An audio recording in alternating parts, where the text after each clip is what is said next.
Hello everyone, and welcome to Divine Debut. This is Kathy speaking. Thank you so much for being here. Thank you for your support and all that you do for my channel.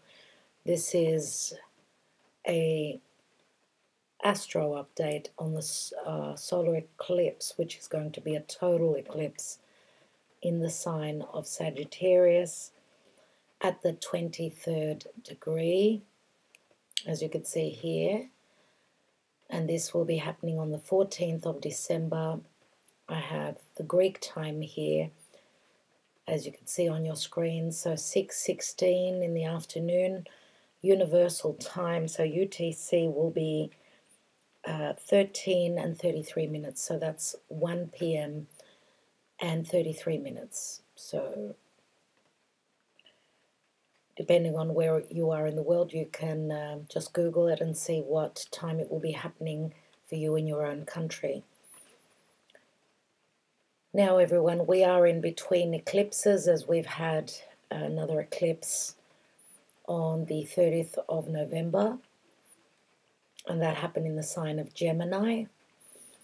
As you can see, I've put 0 Aries so that you can follow along. I think it's simpler for those of you that are just starting off with the astrology to understand. I will be going through each sign and telling you in which area of life you will be affected. So I will have the timestamps below for you all. I will also be doing a second video with a tarot for each zodiac sign. Now this video I will be talking to sun sign and rising sign. So when I say Aries, this is for Aries sun and Aries rising, and so on and so forth. Okay, so we're in eclipse time, everyone. We're in between eclipses. Usually eclipses come 2 at a time. We've had times when we've had 3 consecutive eclipses. This time round it's 2 eclipses, and we're in eclipse season. So this video is not only for the 14th of December. Now we're talking the northern hemisphere. For the southern hemisphere that are ahead of us, it will be on the 15th of December. So as I was saying, depending on what type of an eclipse it is every time, on the 14th of December 2020, it will be a solar total eclipse, which means the sun and the moon are together because it's a new moon. So for Sagittarian people out there, this is your wild card for the year. We get 1 new moon in our sign yearly. So this is when we set our intentions. We send our wishes out to Spirit. Before I forget, there's going to be many people meditating at this time collectively. So you may want to join in on a meditation, as this eclipse will be happening. As I said, a new moon is when we set our intentions. It is all about new beginnings. Okay, now being in the sign of Sagittarius. Sagittarius is very jovial, very positive thinking, very expansive. It is ruled by Jupiter, remember? Very expansive, very much about spirituality. It's a very spiritual sign. Sagittarius is all about truth, your truth, the meaning of life for you, your philosophy, higher education, other cultures. So it's all about law, because Jupiter rules justice, fairness, and remember also that Sagittarius is all about freedom. The freedom, to have the freedom to think, to have the freedom to speak, to act. It is a fire sign, so fire means all about life. And remember that, of course, Sagittarius is about long-distance travel, traveling to other worlds, other countries. We do have, unfortunately, we've got the South Node here that's what ties in to make the new moon an eclipse. Whenever we've got the sun or the moon conjoining or opposing each other, which an opposition of the sun and the moon would be a full moon, and that's what we had in the sign of Gemini on the 30th of November. This is where the moon was. So we had a full moon. It was a lunar eclipse, which lunar and the moon we know is all about that divine feminine energy. The moon is our emotions. So full moons mean culminations, endings. We always have a new moon after a full moon. And a full moon is much more emotional because it deals with the moon. Also, we get to see with that full moon, as I said, the moon was in Gemini, the sun obviously was right across in Sagittarius, and it wasn't at an earlier degree. So now the sun has progressed here, the moon is here, conjoining right next to the south node, and it will be a total solar eclipse, everyone. So having the sun and the moon together, what is bringing in the darkness? That means that obviously the earth is in between, so it's eclipsing the light of the sun, and therefore there will be total darkness for a moment.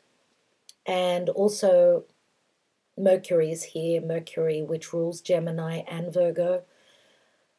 So those two signs which are mutable energy, so is Sagittarius, so we're talking about the mutable cross. As you can see here, right across here is the mutable cross. We've got Pisces and Virgo. So those of you that, of course, Sagittarius, if it's your birthday, if you're out there and your birthday is on the 14th of December or the 15th, if you're in the Southern Hemisphere, it's a very, very important, life-changing new moon for you. So I'm going to say it's very positive, very, very positive, and whatever you are beginning, because this is a brand new beginning for you, a new chapter, something will be eclipsed out of your life. And remember that this is a solar eclipse, which means it talks about the sun, and the sun means clarity, it means healing. It's also masculine energy because the sun naturally rules Leo, it rules the heart. There is a new beginning, so therefore your whole next solar return, dear Sagittarius, will be very life-changing. Now with the South Node here, this is saying we need to eclipse something that is karmic out of our lives. So something is being eclipsed out of your life to make space for something new. Now Mercury rules business, it rules communication, it rules logical thinking, so the left brain. Mercury is also the internet, it rules children, it rules health. Remember that Mercury rules Virgo, and Virgo is the house of service, health, pets. So take care of your children, take care of your pets, take care of your health, and this is on a collective scale. And as I was saying, Sagittarius, of course, your solar return will be very life-changing for the next year. But also this eclipse, obviously, because we've got the axis here, axis 3rd house and 9th house, the axis of teachings, which is 3rd house, and the teacher, 9th house. Short distance travel, your environment, your siblings, your neighbors, your cousins, your aunt, your uncle, and also long distance, things to do with the world, things to do with higher education, the teacher, the philosopher, long distance travel. Having the South Node here, everyone, means that, and as we know in what's going on in the world with the lockdown, this COVID situation for the whole of 2020 has limited long distance travel, and there is a sense of there's a lack of freedom with the South Node here, because some sort of fate has been playing out where, and it's karma, right? The nodes are very karmic. It's something that we need to shed and let go and heal with Mercury here. Okay, so interesting to see that the South Node and the North Node are being squared. I mean, they're being squared by Neptune. Okay, as you can see here, there is a square and it's an opposition. So this is a T-square, everyone, and a T-square is that building up of pressure. It's quite forceful energy for change to happen. It's like pressure building where there can be an explosion. And when I say explosion, I'm not talking about a literal explosion. I'm talking about a metaphorical explosion. And what is Neptune? Neptune in its home sign of Pisces. It's all about we are all one. Okay, it's very spiritual, but it's also got to do with illusion. It's also very much about medicines. Remember when this COVID situation started, the first lockdown at the beginning of the year, Mercury was here, Mars was here, if I'm not mistaken. So there was a lot of an illusion or misunderstanding, and remember that Neptune is also the media. It's television. It's what we see on our screen. So is it real or is it not? Is it an illusion? Is it deception? Because it can be deceiving as well. Remember that Neptune is god of the seas. And god of the god of the seas can be quite harsh because Neptune has two sides to him. Poseidon in Latin. It's all about that spirituality. It's the ethers, it's spirit, it's the divine, it's godly, but it's also a lot of illusion, deception, escapism, imprisonment, jails, prisons, psychiatric wards, all are ruled under the sign of Pisces, and Neptune is very strong in its home sign of Pisces. Just recently, Neptune turned direct at the 18th degree, but he's retrograded up until, so he got up to the 20th degree, he retrograded back to the 18th degree, so these 2 degrees around the 20th and the 18th degree of the mutable signs, whoever has been born on roughly around the second decan, the end of the second decan. So each sign has got 30 degrees. So we're talking about roughly that each 10 degrees is first, second, third decan. So the 18th till the 20th degree, that touches the end of the second decan. Okay, so there is a lot of illusion going on here. And as I was saying, is it true or is it not? We've got the nodes being squared by Neptune. And we all know about what's been going on with the media.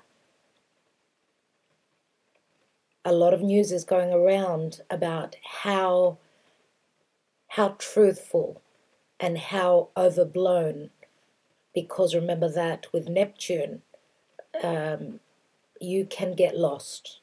You can get lost. Okay, Neptune, the planet, is very gassy. It's very much of an illusion. It's very much about confusion, getting lost out there where there's no return. And again, as I said, Mercury, which rules health, and Neptune being squared with this eclipse can mean that we will be seeing things around what is medicinal, What is true? Is there logic here? Is there logic, or is there craziness, ludicrousy? What's going on in the world? Like, seriously. 23 degrees also of Sagittarius, everyone, is the degree where Chiron, the wounded healer, Chiron is at his exaltation, which means he loves this degree. Now, if you think about Sagittarius, he's a centaur, right? He's a centaur, half man, half horse, and he's holding that bow and arrow. He is targeting. He's aiming to shoot towards his target. But the fact that we've got a square with Neptune, obviously we've been missing the target. And not only that, because he is a centaur, he's very connected to Chiron, which is that open wound, that wounded centaur in mythology who was wounded by his own people. And Chiron in Aries is about that open wound. Am I good enough? Can I heal myself and continue to grow? Because Aries is a wounding of thyself. Aries is I, me, mine. Aries is ruled by Mars, which is the warrior. So we've got the warrior who is wounded, very much like that Four of Swords in the tarot. But remember that Chiron is also very spiritual.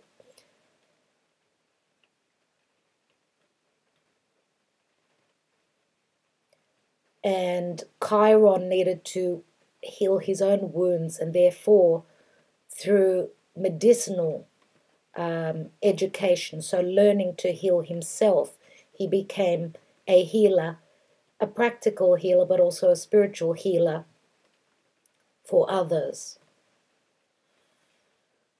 So there's a very strong connection here with Chiron and the sign of Sagittarius. So I love to see that there is a new beginning where healing is concerned. I'd also, before I forget, I'd like to just tell you that what I was talking about before, how Neptune has turned direct, but because it's only been a week or so that he turned direct, he's still quite deceptive. Because it's an outer planet, it takes a while for that outer planet to start moving direct. But don't forget also that he will be moving direct until the 20th degree, and that's around end of February, where he will be, from now until end of February, he will be covering over the same tracks that he retrograded over. So it's as though we will be referencing the beginning around the same time, February, March of 2020, which was when this pandemic started, and the illusion and the craziness, and the world being turned upside down on a collective scale, but also on a personal scale for many, many people. We know that when the sun transits Sagittarius, it's very, very positive. Okay, it's mutable energy, which means when we've got an eclipse in a mutable sign, it's not fixed energy. So it's easier where change is concerned. When we have an eclipse in a fixed sign, the fixed cross, which is Leo, Aquarius, Taurus, and Scorpio, those eclipses are much more harsher. There's a lot of stubbornness in those energies. But here, we've got the positivity of Sagittarius. Now, remember that the galactic center is at the 27th degree. So the sun, in about 4 days after this eclipse, so around the 18th of December, will be at the galactic opening to the divine. And always with eclipses, remember that the veil between our 3D life, our reality, is very connected. The ethers are open. And remember also that Also, eclipses are when the heavens are open. A lot of souls come in and a lot of souls go out. So eclipses are very, very, very important, especially when they're touching on an important planet or an important point in your own birth chart. Now, most importantly, for those that are already aware of your own birth chart, you can check out your own chart, just letting you know the points of where if this eclipse is happening on your rising, on your midheaven, and the midheaven, of course, is right here. Okay, it's the top of the chart, which is our goals, our aspirations, our career, and how we're seen out in the world. Okay, the rising is here, so this is how you come across to others. This is the cusp of the first house, which is also the physical body, so how you are physically seen by others. And remember that the first house, the cusp to the first house, is a very personal house, the first house. So if the eclipse is touching those points for you, either also on your sun, these are very, very important points that the eclipse will be touching and changing your life. Also, we've got, of course, the houses, the cusps, right?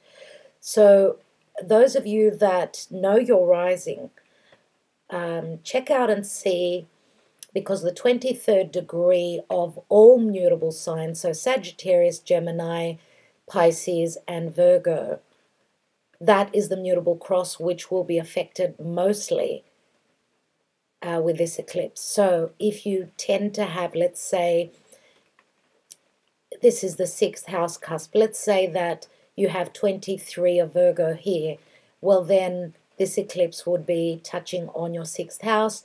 What is the 6th house? We know it's our daily routine, it's our health, it's pets, it's providing a service. Okay, so that gives you a fair idea of what's going on. And that 23rd degree, which even on the hour clock, everyone, it is a number 11. For me, it's a portal. Of course, eclipses are portals. There is no doubt about that. Think about it, though. If you remember back in the time when we had a new moon in the sign of Scorpio. It was at the 23rd degree again. You remember the last new moon? It was at the 23rd degree of Scorpio. So that's very interesting, isn't it? And just checking this out, we've got Pluto at the 23rd degree as well, and that's sort of the distance here. That 30 degrees is not an easy connection. It asks for work. Okay, work needs to be done for some form of a transformation to happen. Interesting. Let's see what else is going on here, as we've got Venus in the sign of Scorpio at the 29th almost degree, and that's a very important degree. We know that Venus turns dark in the sign of Scorpio. She's very much about connecting very deeply, and she's very transformative. Remember that Venus in Scorpio can also mean jealousy, but it also speaks of a very deep, deep connection. Now, Venus can mean also money, and Venus in Scorpio is money coming through other sources, other people, external sources to you. Juno is also here, and Juno is the asteroid of commitment. Juno in mythology was she was the wife of Zeus, and remember that Zeus is Jupiter, and Jupiter was quite unfaithful, unfortunately, and Juno had to put up with his playing around. No wonder in the tarot we've got that Knight of Wands, which is the Sagittarian card. That's the player of the tarot, right? It's look, Sagittarius, if you are a Sagittarian out there, I mean, you're beautiful souls, absolutely, but don't take me wrong. Every zodiac sign has its good and its bad, its positive and its negative. Now, Juno in mythology was Hera. Okay, so she was the wife and the sister of Zeus, and she's also the queen of heaven. Now she rules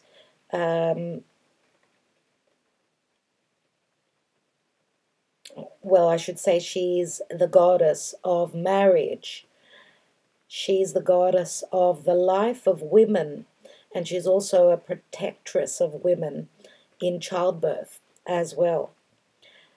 She also considers animals to be very sacred.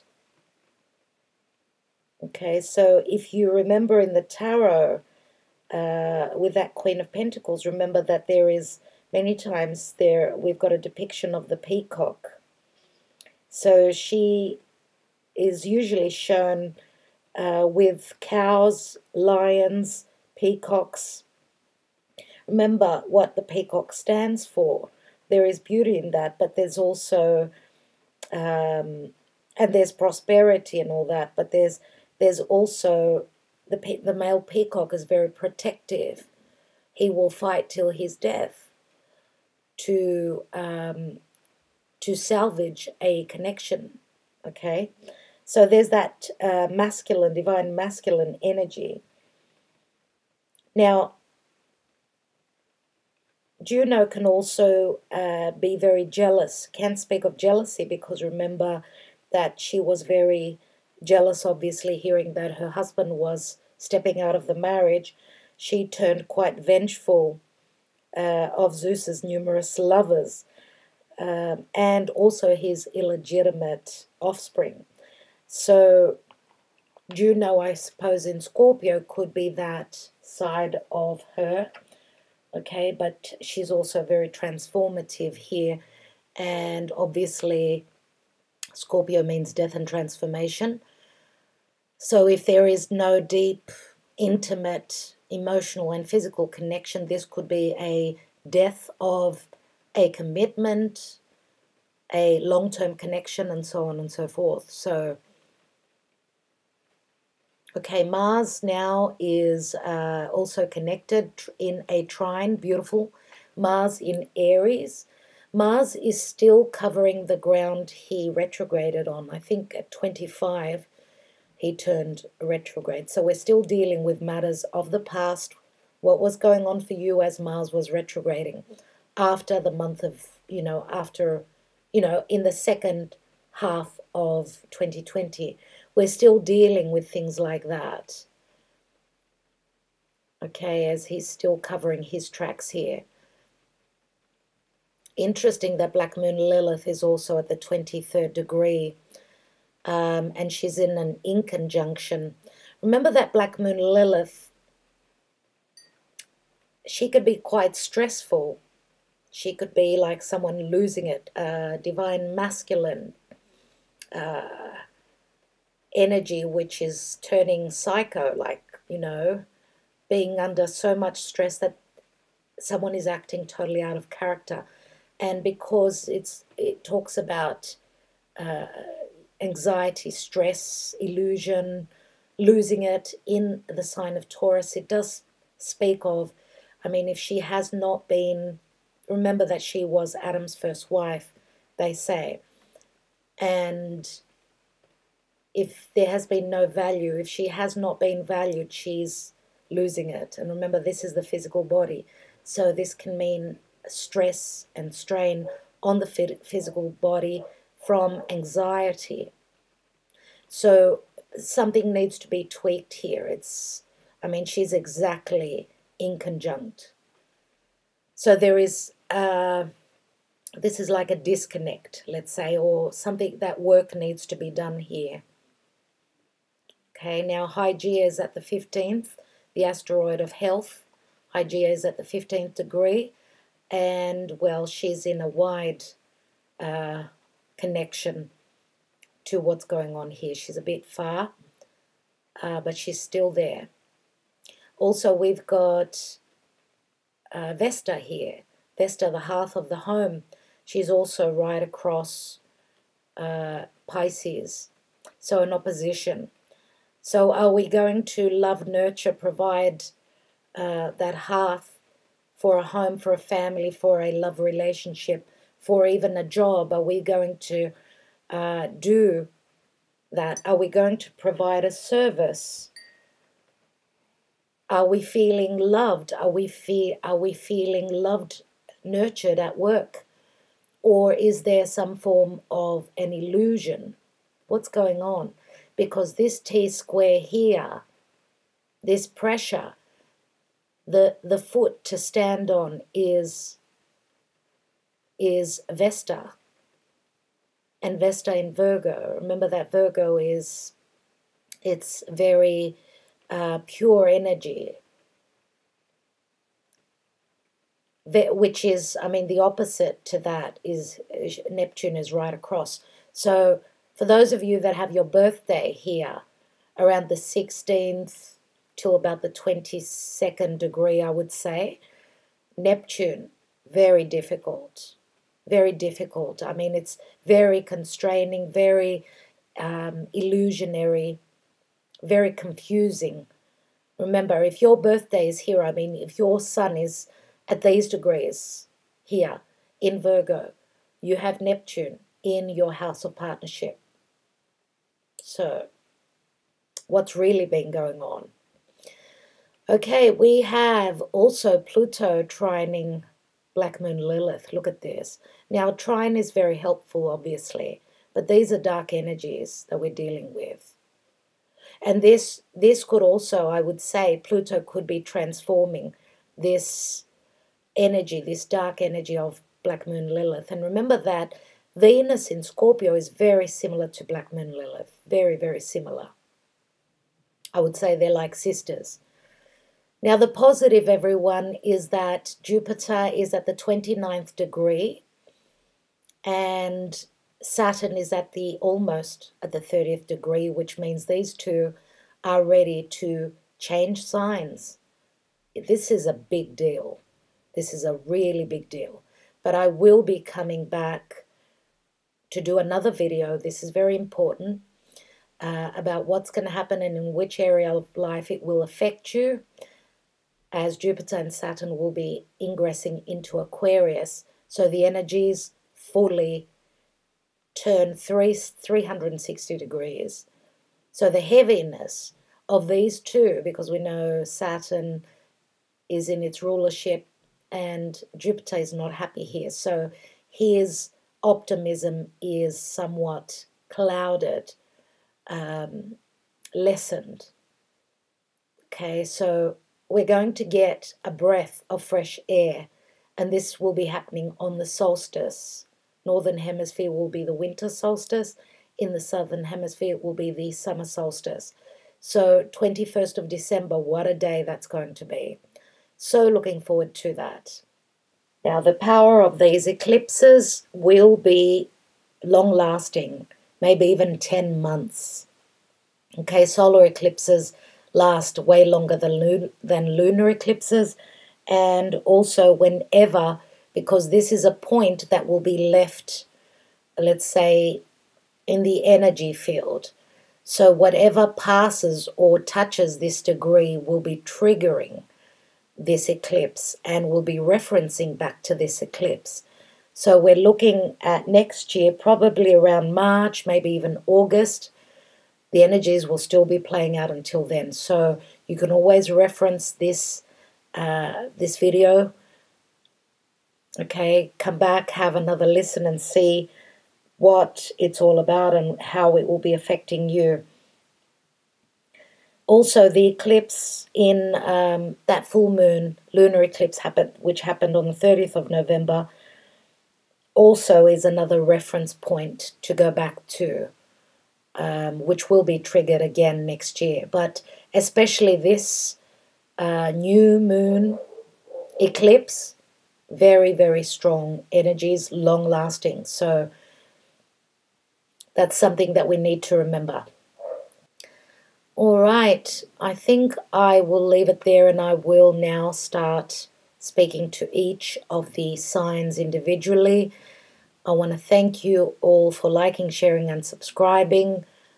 Let's go on to all the signs starting from Aries now. Okay, Aries and Aries rising. This eclipse obviously will be in your 9th house since I have your rising at 0 degrees. Okay, 9th house. 9th house is all about your truth, your freedom, your justice, things to do with higher education.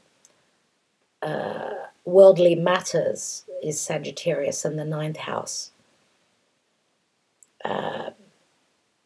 People from other areas of the world. So remember, different cultures, different religions, different belief systems. This is where a new beginning will be starting for you. Now remember that it's a new moon, so therefore it does speak of new beginnings. It is also a sister sign to you. Remember that you are connected in a trine to this area here, so it is logically very positive for you because it's a fire sign. Okay, now hopefully you've listened to the first part of the reading so that you understand what's going on here. So remember also that the South Node is here, dear Aries, which means that you need to shed maybe some core beliefs of the past, or you're shedding some form of a karmic situation to do with the past at this time. Remember, that's what the South Node is, which may have to do with, yes, we've got the student here. This is the sign of the teacher. So someone in your life could be, you could be the student and be dealing with a teacher, or the other way around. Now, Aries, for those of you that are at the 3rd decan, so those of you that are born in the last 10 days, you've been going through a lot. You've been hammered with transformation, as Pluto, Jupiter, and Saturn have been squaring your sign. So, goodness me, you've gone through so much in this year. So this is going to be a very good new beginning for you. Those of you, again, because these two, I mean Jupiter and Saturn, will be leaving the sign of Capricorn and moving into Aquarius, so they will be connected in a sextile to you, which will be very helpful. But you're still dealing with Pluto. Pluto is a very slow process. It can be very empowering as well. So let's not give Pluto the worst rap ever. He can bring rebirth after a transformation. Okay, so that is what's going on for you, dear Aries. Now, as I said, 9th house matters. This is where you are having a new beginning. You could be connecting to someone that is from a different part of the world. You could have a new beginning where you're wanting to connect even, I mean, through the internet, because Mercury is here. You could be connecting to other parts of the world through logistics, right? You could be collaborating, or distance learning, so learning something through the internet. But this is also a very spiritual house. So some of you could be awakening to the spiritual realms at this time. So really, really nice. Really nice for you. Okay, Aries, thank you so much for liking, sharing, and subscribing. I'm wishing you well. Okay, Taurus and Taurus rising. Okay, so for you, this eclipse will be happening in your 8th house. As you can see here, if you count all the way up, it's the 8th house, and the 8th house has got to do with, I mean, the 8th house is a money house. It's also a very transformative house. It's also money coming through from other sources, from banks, wills, loans. And of course, what comes after a transformation, a death. What comes after a death is a transformation, I mean. So there is a new beginning for you. Okay, you obviously need to shed something of the past. South Node is right here. So remember that Sagittarius is very benefic, very positive thinking. 8th house,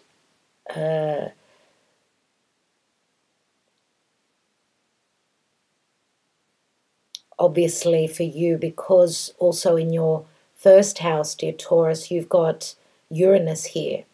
And Uranus is very life-changing. It's very drastic. It's very eccentric. It's can be quite stressful as well. Uranus is also very scientific, but also spiritual. And for you, obviously, you could be going through an awakening, but you could also be dealing with matters of money. So remember, money coming through from other sources. As we know, Uranus in your 1st house can be very changeable. Taurus, you are the house of, those 5 senses. If you don't value someone or a situation, you're going to radically change things up. Now, Uranus I see as the tower, which means the changes could be happening without you even expecting them. So unexpected changes could be coming through. And remember that your 1st house is a very personal house. Okay, so it can be quite a stressful time for you. Also where your money is, in relation to your money and how you feel safe and secure. So this can be very positive for you because this is new beginnings. So money coming through other sources, other people, other situations. Okay, because with Uranus in your sign, you may have also suffered financial loss. All right, now it's interesting that your ruling planet is in your 7th house. And your 7th house is the house of partnerships. And Venus being here says that you could be receiving money also through others. And there is some form of a transformation going on for you. Some of you could even, Juno and Venus are here. Some of you could also be, because, as I was saying, if there was no worth, for those of you that are in commitments, whether it's business commitments, partnerships, or marriages, some of you could be rebelling and transforming your house of partnership. So changing partners, whether it's romantic or whether it's business. Okay, because remember that last new moon was at the 23rd degree of Scorpio. And obviously, for those of you that are born towards the end of the sign of Taurus, that new moon was happening for you in your house of partnership and relationship. So that's what I see for you, dear Taurus. Also, what I wanted to add also was that in your 9th house, some form of a transformation has been happening for you. Okay, 9th house, it's the house of religion, people from other worlds, all the things I said about Sagittarius. Okay, because Sagittarius is the sign. 9th house is the natural house of Sag. It's spirituality. So that some form of a transformation happened for you here with Pluto transiting your 9th. Now Jupiter and Saturn will be leaving your 9th and moving into your 10th on the solstice, 21st of December. So things again will be changing for you, and blessings will be coming into your 10th house. Anyway, I will be doing another video on that. So I think I will leave it there. I want to thank you so much for liking, sharing, and subscribing. Just letting you know also that Mars being in your 12th house, Mars is like you've felt very fatigued. Did I say it right? Very tired. With the Mars traveling through your 12th, this is like you not being able to move. As soon as Mars comes into your sign, that'll be different. So Mars is working behind your back. Something is being worked out for you. Okay, something karmic you're trying to end. And that is, of course, Mars is connecting beautifully to this new moon. So again, thank you, dear Taurus. Hope that was helpful. Gemini and Gemini rising, thank you so much for being here. This is a very important time for you, dear Gemini, as, of course, with the nodes, the North Node transiting your sign, we know that the eclipses happen on the nodes. So in your 7th house of partnerships, this is where this solar eclipse will be happening for you. So 7th house is not only love relationships, it's also business relationships, it's dealings with others, it could also be family members. So the 7th house is other people in your life. So there's a new beginning here, something you're needing to shed, let go of, a karmic situation. This will be providing you help with this eclipse. Something will be eclipsed out of your life that is not necessary to be there. Now remember that the last eclipse, 30th of November, happened. It was a lunar eclipse and it happened in your 1st house, which means, and we're in between these eclipses. So from the 30th of November, even before, I mean, eclipse energies start from even a couple of months before, maybe even more. And this new moon eclipse will be here for months more to come. So going into the year of 2021, and we know the nodes will be changing and shifting from your axis, from the axis Gemini, Sagittarius, towards the end of 2021. So those of you, obviously, that are born around the last decan, okay, because this solar eclipse will be happening at the 23rd degree, so it will be affecting those of you that are born in the last 10 days of the sign. Now, Gemini, you have gone through a lot. You've been through a lot. Those of you that, I mean, because the nodes travel backwards, so looking at the North Node, it started at the 29th degree here and it's been moving backwards. So obviously it's been on those people that were born from the end of the Gemini season, and they're traveling backwards. So those people that were born towards the end of the season, you've been going through many fated changes.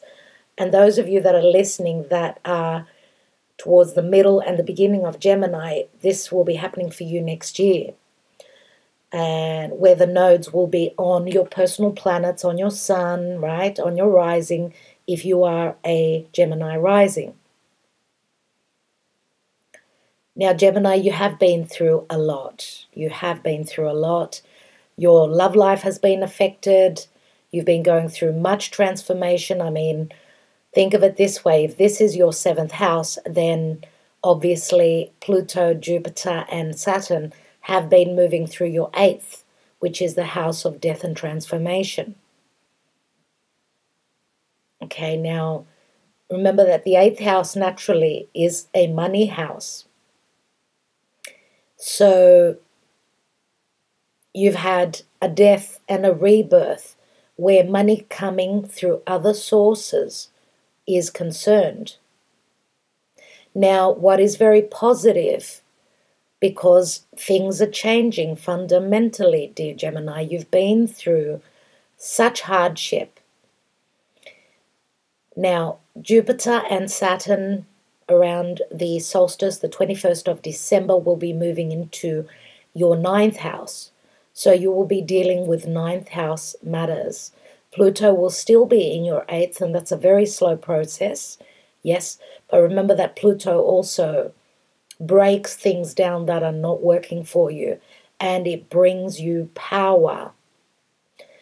So Jupiter and Saturn, the teachers, will be leaving. The strict karmic teacher and the spiritual benevolent teacher will be moving into your 9th house.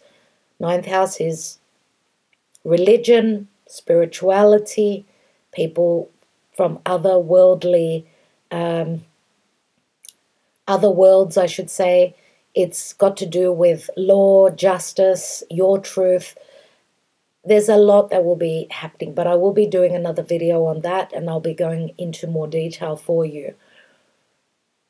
Now, Venus is moving through your 6th house, so your work, your health, your pets, your acts of service, and Juno is also here. So how I see Venus and Juno is commitments, Venus is money, it's also values, but it's also love. Some of you may be transforming because they are transiting through Scorpio. You're transforming something to do with your daily routine, your daily life, let's say, and your commitments, your money and your commitments. Remember that Juno in mythology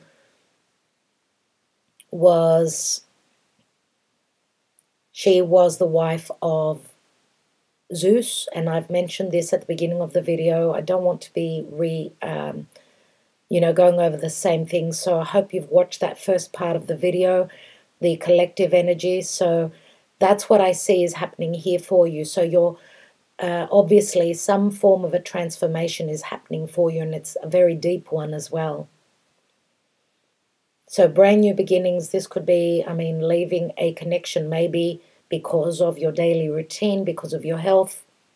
Your health may have been affected because of a relationship. Remember that the 23rd degree is the degree where Chiron is exalted. So this is like a new beginning where you'll be healing that open wound of self-worth, that you are worthy of good connections, good relationships. My darlings, Gemini. And what is really important, dear Gemini, also to mention is that, of course, your ruling planet, Mercury, is associated with this eclipse. And Mercury does deal with children, its pets, and again, it rules your health. So look out for yourselves. It's time to pamper, take care of yourselves. See where your priorities lay. Are they right? Are you on the right path? If not, there will be changes here that are necessary. All right. Thank you so much, dear Gemini. I do hope that provided you with some understanding of what's going on. Last thing I missed, sorry. Uranus is transiting your 12th, which means there is some form of a radical change coming behind your back that you may not be aware of. 12th house can mean endings, but it can also mean, endings of a karmic cycle. But it can also speak of, remember that Uranus is very ethereal. It's very much about, having that higher mind, that higher intelligence. And the 12th house is quite a murky house where you could be receiving messages through your dreams, your subconscious, about where you need to head and what you need to do. And Mars connecting also Mars connecting also to this eclipse in your 11th house is the house of wishes and dreams. Mars soon will be coming out of its shadow phase and feeling very new, so it's all about powering up and doing the work. 11th house is also the house of wishes and dreams, so having the strength, Mars, and the energy, Aries, to move towards a connection that you are worthy of. All right? All right. Thank you so much, dear Gemini.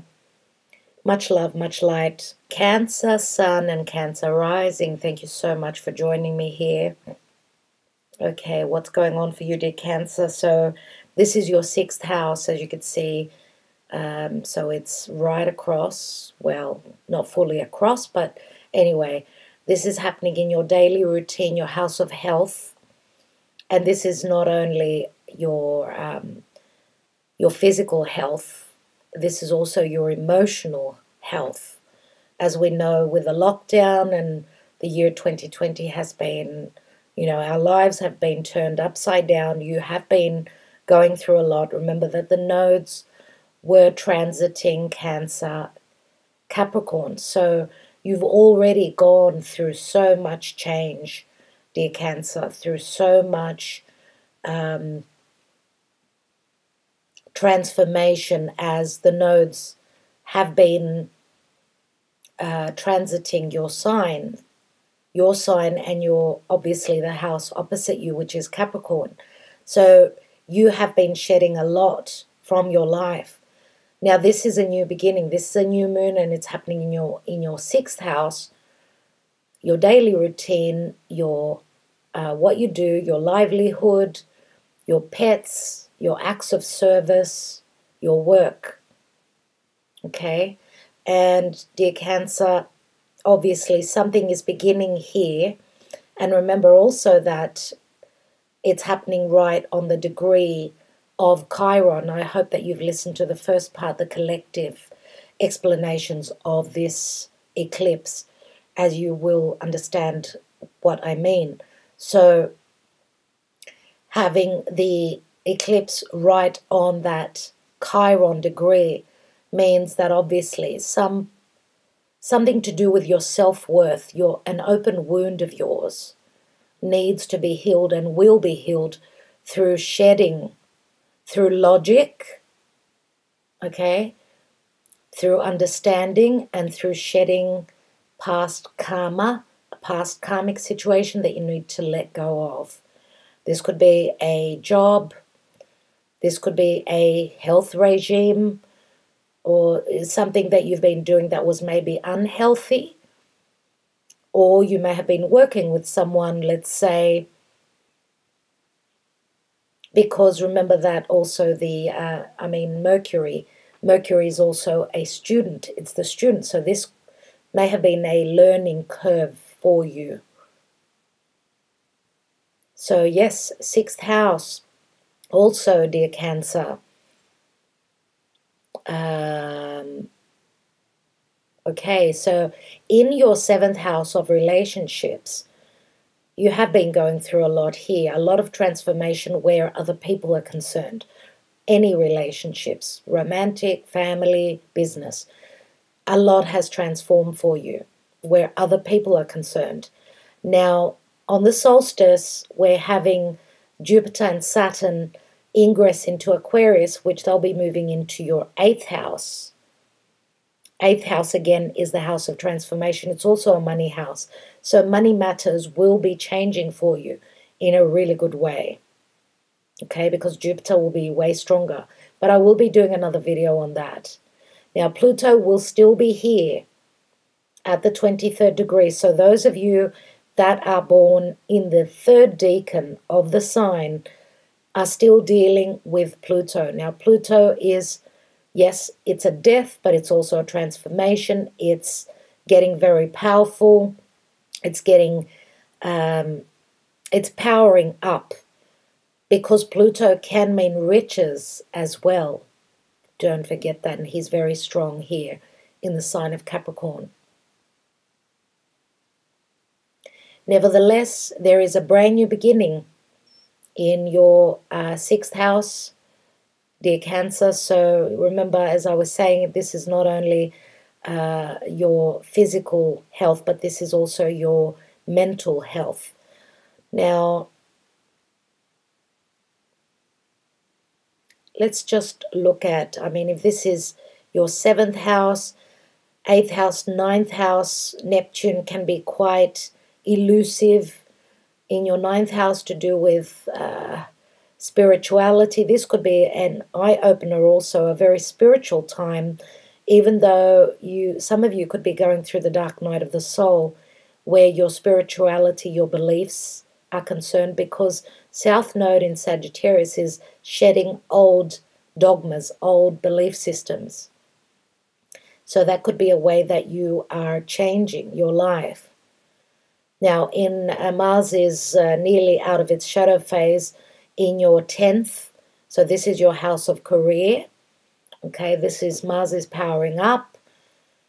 10th house is also your social standing. Okay, it's where you've needed to grow, and that is also connected to this new moon.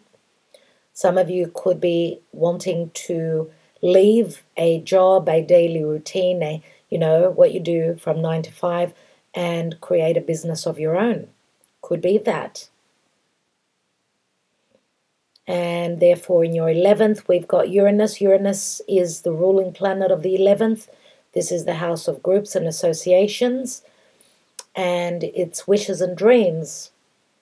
So remember that, the 11th house is very futuristic as well. So something needs to be tweaked here. Remember that Uranus can be a very stressful, it's the nervous system. It's also the higher mind. It's also very spiritual. So again, just relaxing and going with it, dear Cancer. All right, and obviously, dear Cancer, the North Node, which was the last eclipse that we had on the 30th of November, this happened in your 12th house, so it was on the axis 12th and 6th. So 12th house, the eclipse, the lunar eclipse, was ending something that was karmic and heading towards what is fated for you, obviously. So a chapter closing for you, and you moving towards your North Node, so you moving towards your calling. Okay, so also this was something that closed, a cycle that closed for you, and it happened probably behind your back. So maybe this is coming into focus now.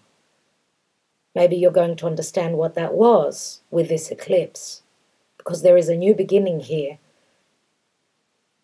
All right, dear Cancer. Yeah, I think that's all I have for you. Thank you so much. Hold on. One more thing. That's what I keep doing. It's interesting. In your 5th house, dear Cancer, you have Venus and Juno. 5th house is the house of creation. It's the house of children. It's the house of taking a risk. And it's also the house of flirtation. So it's interesting that we have Juno and Venus here on the time of the eclipse in Scorpio. So this could be connecting to someone, flirting with someone. Maybe this is a deep connection, a secretive connection as well. Maybe it's not time for you, if you are connecting to someone on a very deep and fundamental level. And I'm going to say, for some of you, this could also mean, for me, how I see it, a mystical but also a secretive connection, because some of you may be already in a long-term commitment, because Juno was the wife of Zeus. And there was a lot of jealousy because Venus and Juno in Scorpio, they go very deep and can signify jealousy. So this could be Venus could be a divine feminine that is very jealous of you, or you could be jealous of someone else. But also remember that Venus can mean money. And in the 5th house, this is you creating something and bringing it to the world because you've gone deep. You've gone deep and you may be creating something of your own. As I said before, you could be leaving a daily job and creating a business of your own, working from home or preparing something to bring it to the world. Remember, the 5th house is naturally ruled by Leo. So Leo is all about shining their light, showing what they've created to the world. Anyway, maybe it's not the time for you to show what you are bringing to the world now, right? All right, dear Cancer.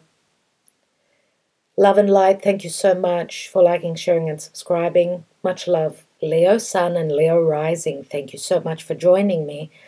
All right, dear Leo, this eclipse is going to be happening, this new moon eclipse is going to be happening in your 5th house, the house of children, the house of creation, the house of fun, risk-taking, flirtation. Okay, now, you naturally rule the 5th house, so there is a connection there. That is what I feel now. There is a new beginning for you here, obviously.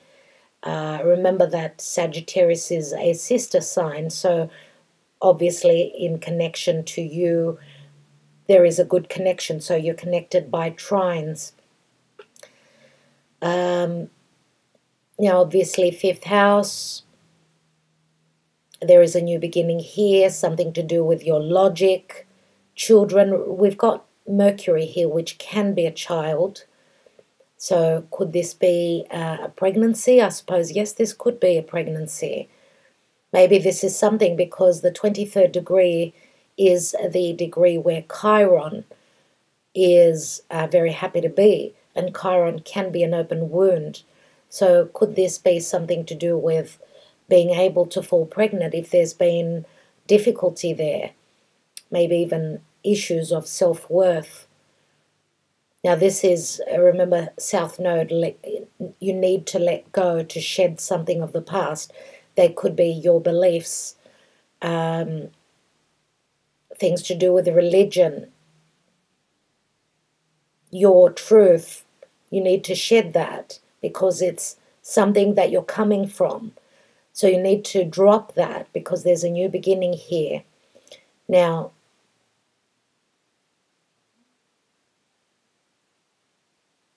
that could be happening for some of you. For others of you, I suppose this could even be a new relationship. Why? Because the 5th house is the house of getting together with someone, like flirting, starting a new connection, a new relationship. Okay? And looking at, I mean, all these energies in your 6th house with Pluto, Jupiter, Saturn and Saturn will be leaving your 6th house and moving into your 7th. That will be blessings coming through, obviously. But that will be happening around the 21st, so on the solstice, the 21st of December. I would recommend that you watch the beginning of the videos because I do give a lot of information there. Now, Pluto will still be there, obviously. So again, those of you that are at the 3rd decan of Leo, it will be more important to you, obviously. Okay, now 23rd degree, so obviously the last 10 days. Think about it, dear Leo. It's more those people who are born in August, obviously. So this is what is happening for you. Now, again, Pluto will still be here in your 6th, in your house of health.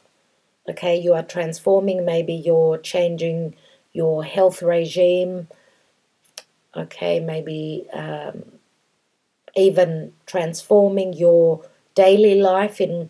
Remember that 6th house is also your livelihood, what you do for work.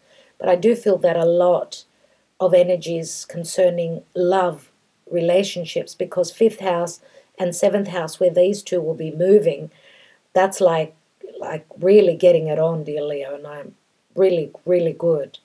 Now, what's interesting also is that Venus and Juno are in your fourth house, and they're very transformative in Scorpio. So this could mean for some of you that you could be falling in love with someone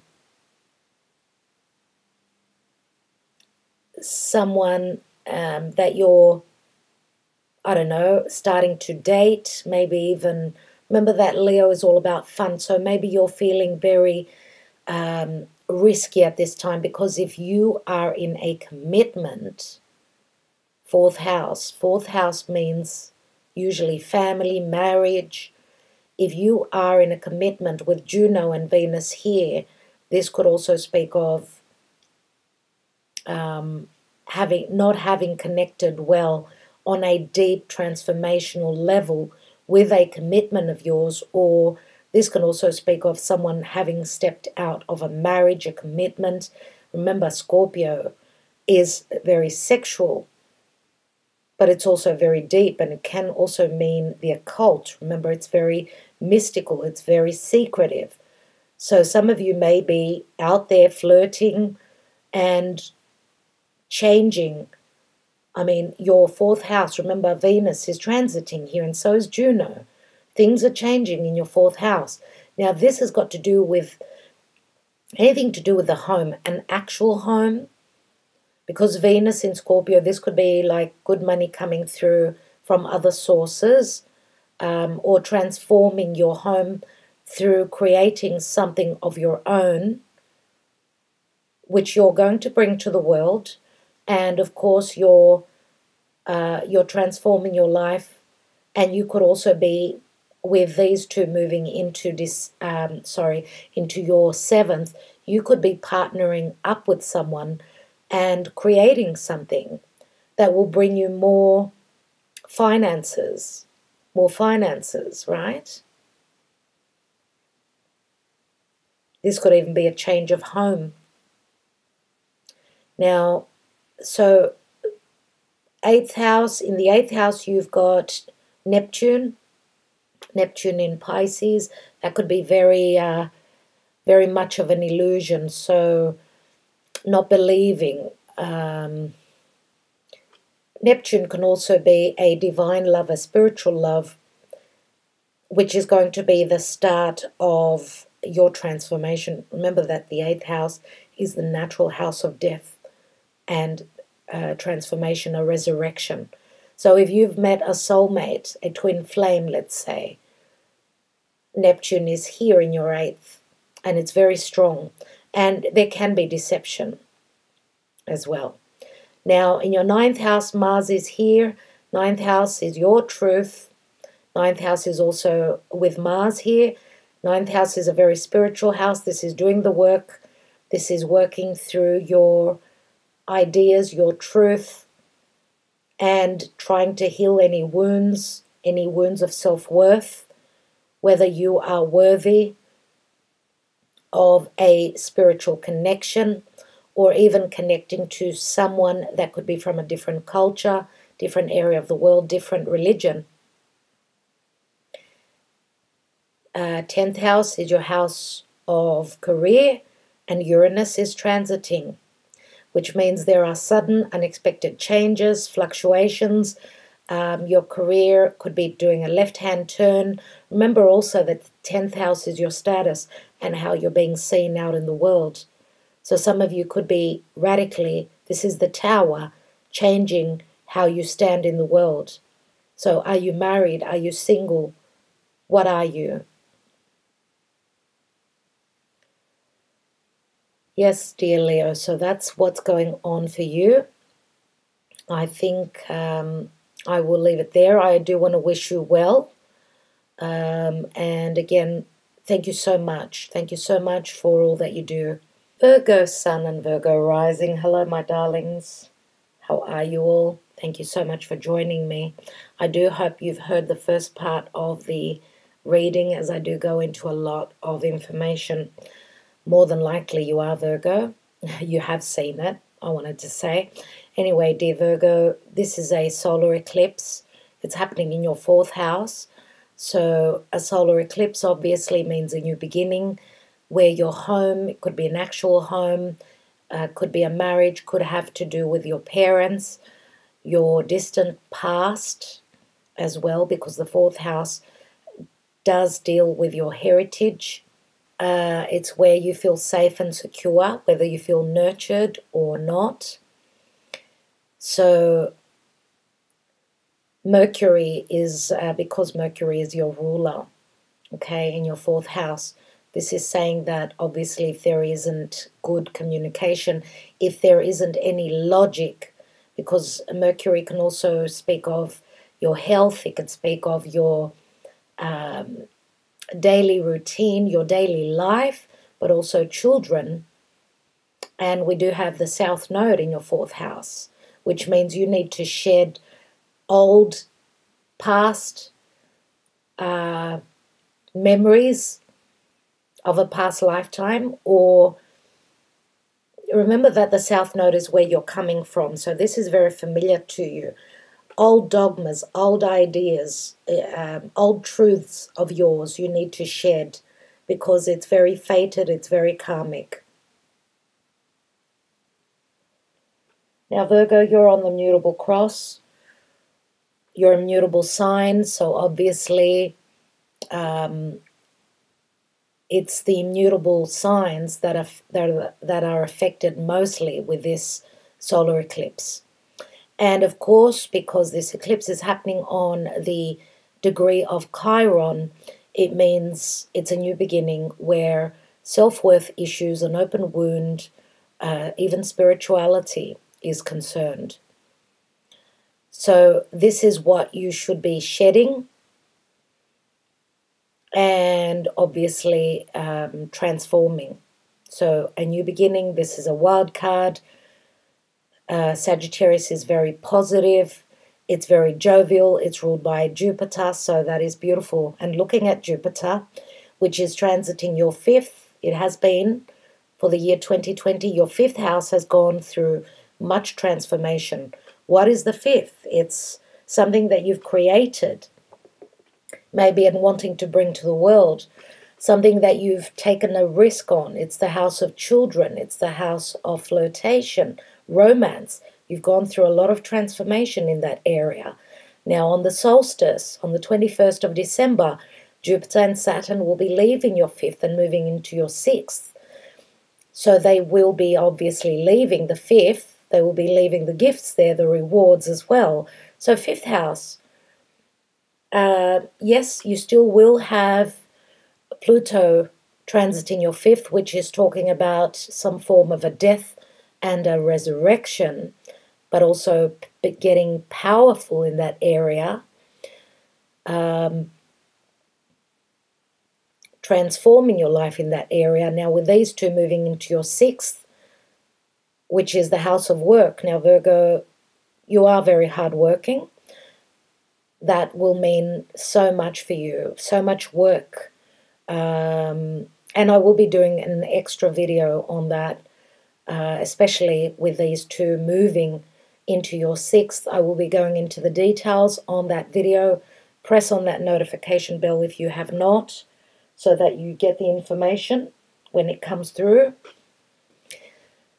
So that will be happening very soon. So your 5th house will be changing. And when I say 5th house, the way you connect to others, the way you have fun, anything to do with romance.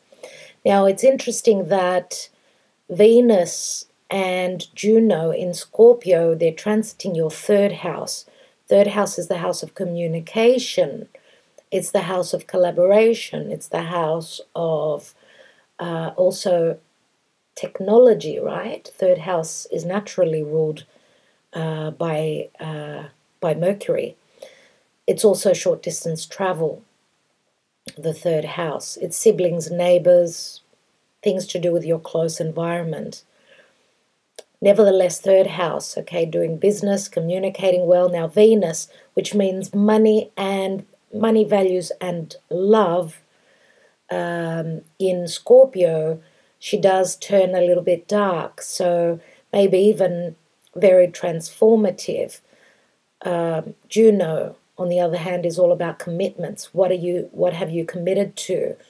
What do you need to transform to bring in?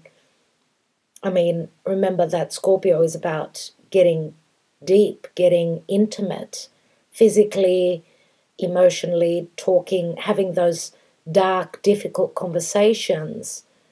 Scorpio is Plutonian. So something is changing here. Remember that Juno is all about commitments. So if you've been communicating, have you been communicating on a deep level, or whoever you've been connecting to, have those conversations been had? Have you had the depth so that you can transform your life? Because Venus and Juno will be moving into your fourth very soon, Virgo. And that means, obviously, it will be very, very positive, because remember that Scorpio is very dark. And also don't forget that your ruling planet Mercury has been retrograding in your third house. But also with Mercury retrograding in your third house in Scorpio, Scorpio doesn't tend to talk much unless there's a really deep connection to bring in the transformation. So Mercury now, which is right on the eclipse, means there's brand new beginnings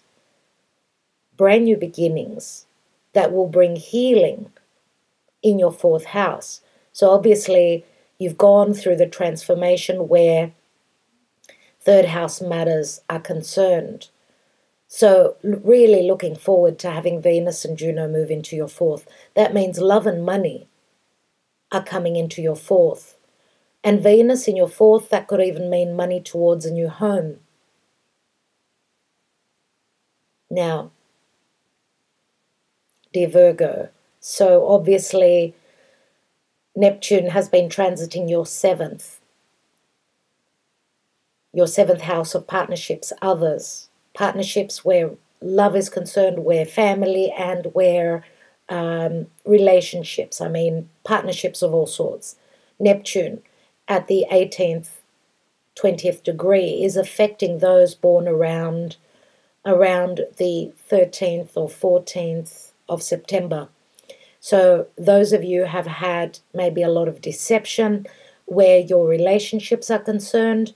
Maybe you've been in a cloud, not seeing the truth. This is like, obviously, your sun is somewhere here or you're rising. So this could be a lot of confusion, a lot of illusion. But this could also mean that for those of you that are connecting to a very divine connection, a spiritual connection, this is like not believing maybe in what you see, not believing that this is a spiritual connection. Maybe the other person is not believing that you are connected very spiritually, because remember, seventh house is others. This could be another person. Okay, so also in your eighth house, we have Mars and Chiron, so things to do with transformation. Mars is here coming out of its shadow phase very soon. It's sort of powering up to do the work. Remember that Mars in the eighth is very strong for you because it naturally rules the eighth house of Scorpio.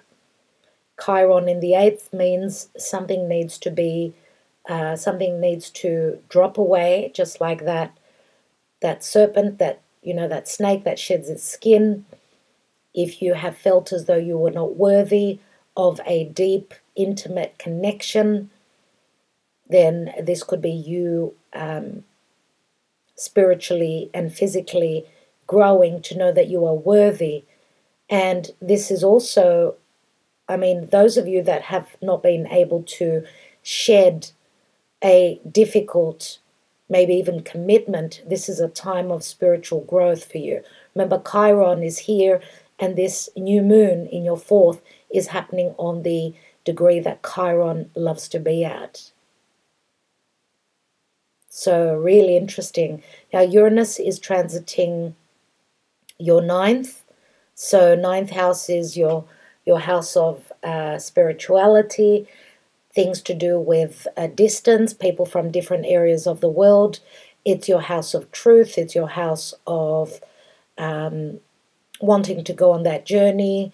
Remember that naturally the ninth house is ruled by Sagittarius, and Uranus, which means I'm going to do something radical, something very different, something that is not traditional. This could be also, I mean, Uranus is the ethers. This could also be connecting to someone at a distance through social media, through the internet. All right, so the North Node is transiting your 10th house. So obviously the lunar eclipse on the 30th of November happened in your 10th house.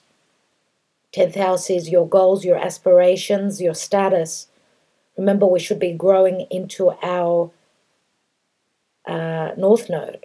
So obviously these eclipses, which are very long-lasting, are affecting you on your 4th house and your 10th house. 10th house of career, 4th house of home.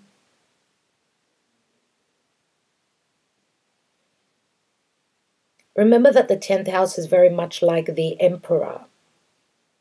Some of you are growing into the Emperor or the Empress. This is your calling. You're following your calling. And Hygeia is transiting your 12th house, everyone. So 12th house is the house of the subconscious. It's an ending of a cycle. Hygeia in Leo. Leo, remember, is it rules the heart. So if for some of you, I mean, there could be some form of a healing for your heart coming through because Hygeia is transiting your 12th. So there is some form of a healing that's coming through. It's happening behind your back, and you may get to see it very soon because Leo is all about creation. Remember that Leo rules children. It rules childbirth. So something is being birthed. Now remember that also the 12th house is naturally ruled by Pisces. And Pisces can be very much of an illusion, but it can also speak of spirituality. So some of you could be working behind the scenes to heal, maybe to end a cycle that's been quite stressful for you. And some of you could be connecting spiritually to heal of any physicalities, any health issues through the mind. Remember, a healthy mind leads to a healthy body. Also, Vesta is transiting your sign. Beautiful, very nurturing, very loving energy. She's the half of the home.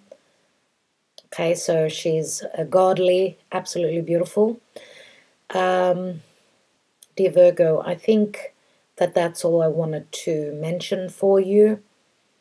And as I was saying, those of you that are born at the third decan, obviously this eclipse is happening very close to the third part of your sign, and it's affecting you very, very strongly. New beginnings, very positive, incredible, very expansive.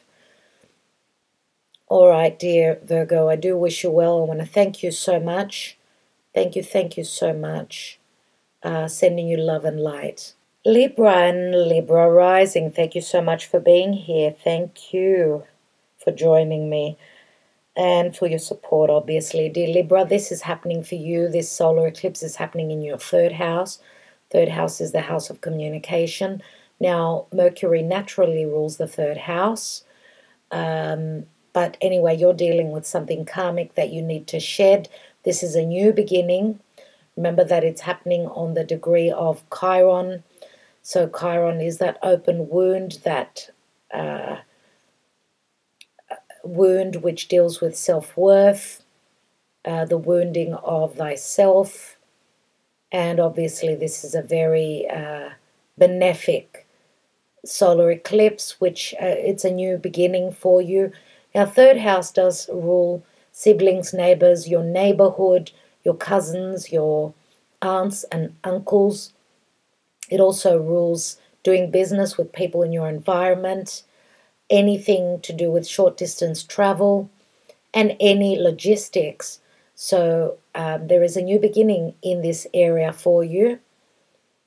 Okay, dear Libra. Now, Libra, you have been through the mill, obviously.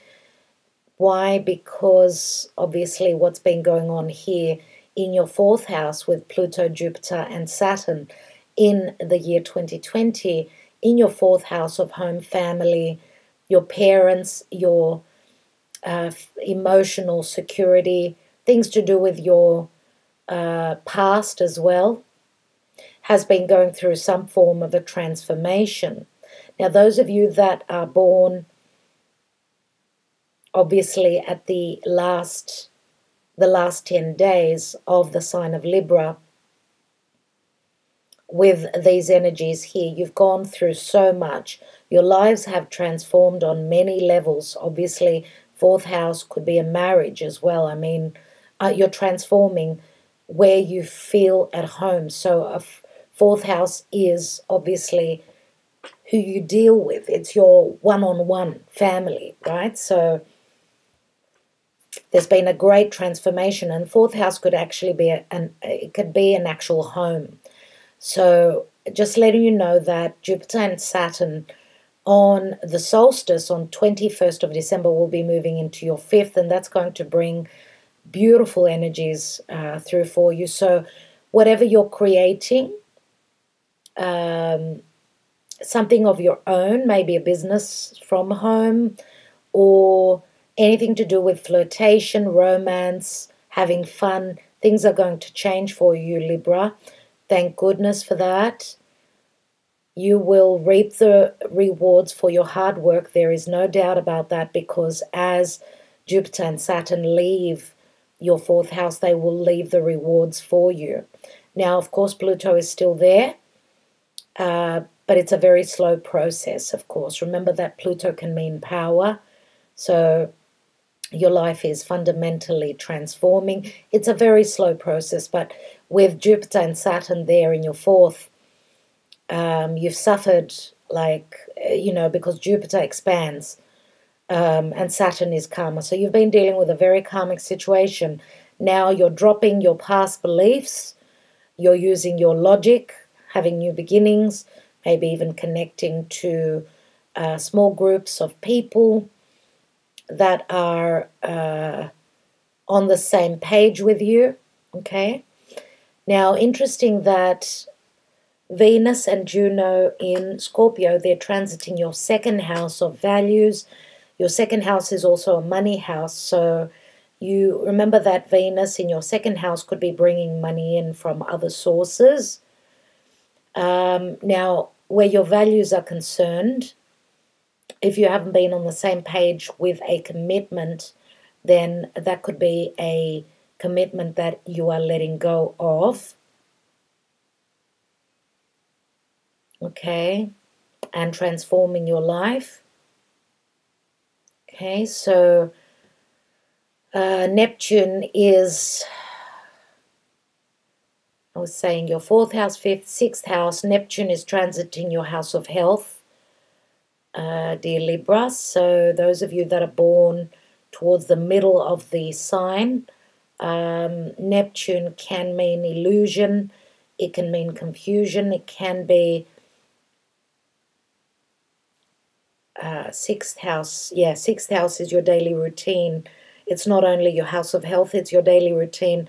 So those of you that are at the middle point of the sign, obviously your sixth house with Neptune here can speak of illusions. So your daily routine, maybe you're working on something to do with spirituality. And remember that Neptune can also be medicinal, and it's in your house of health. So some of you may have been using medicines. medicines maybe. And if you've gone through, if you've been through the ringer and through much difficulty, I'm going to say that Neptune could also be a form of escapism. So try not to get lost, escape in that Neptunian illusion, in that dream.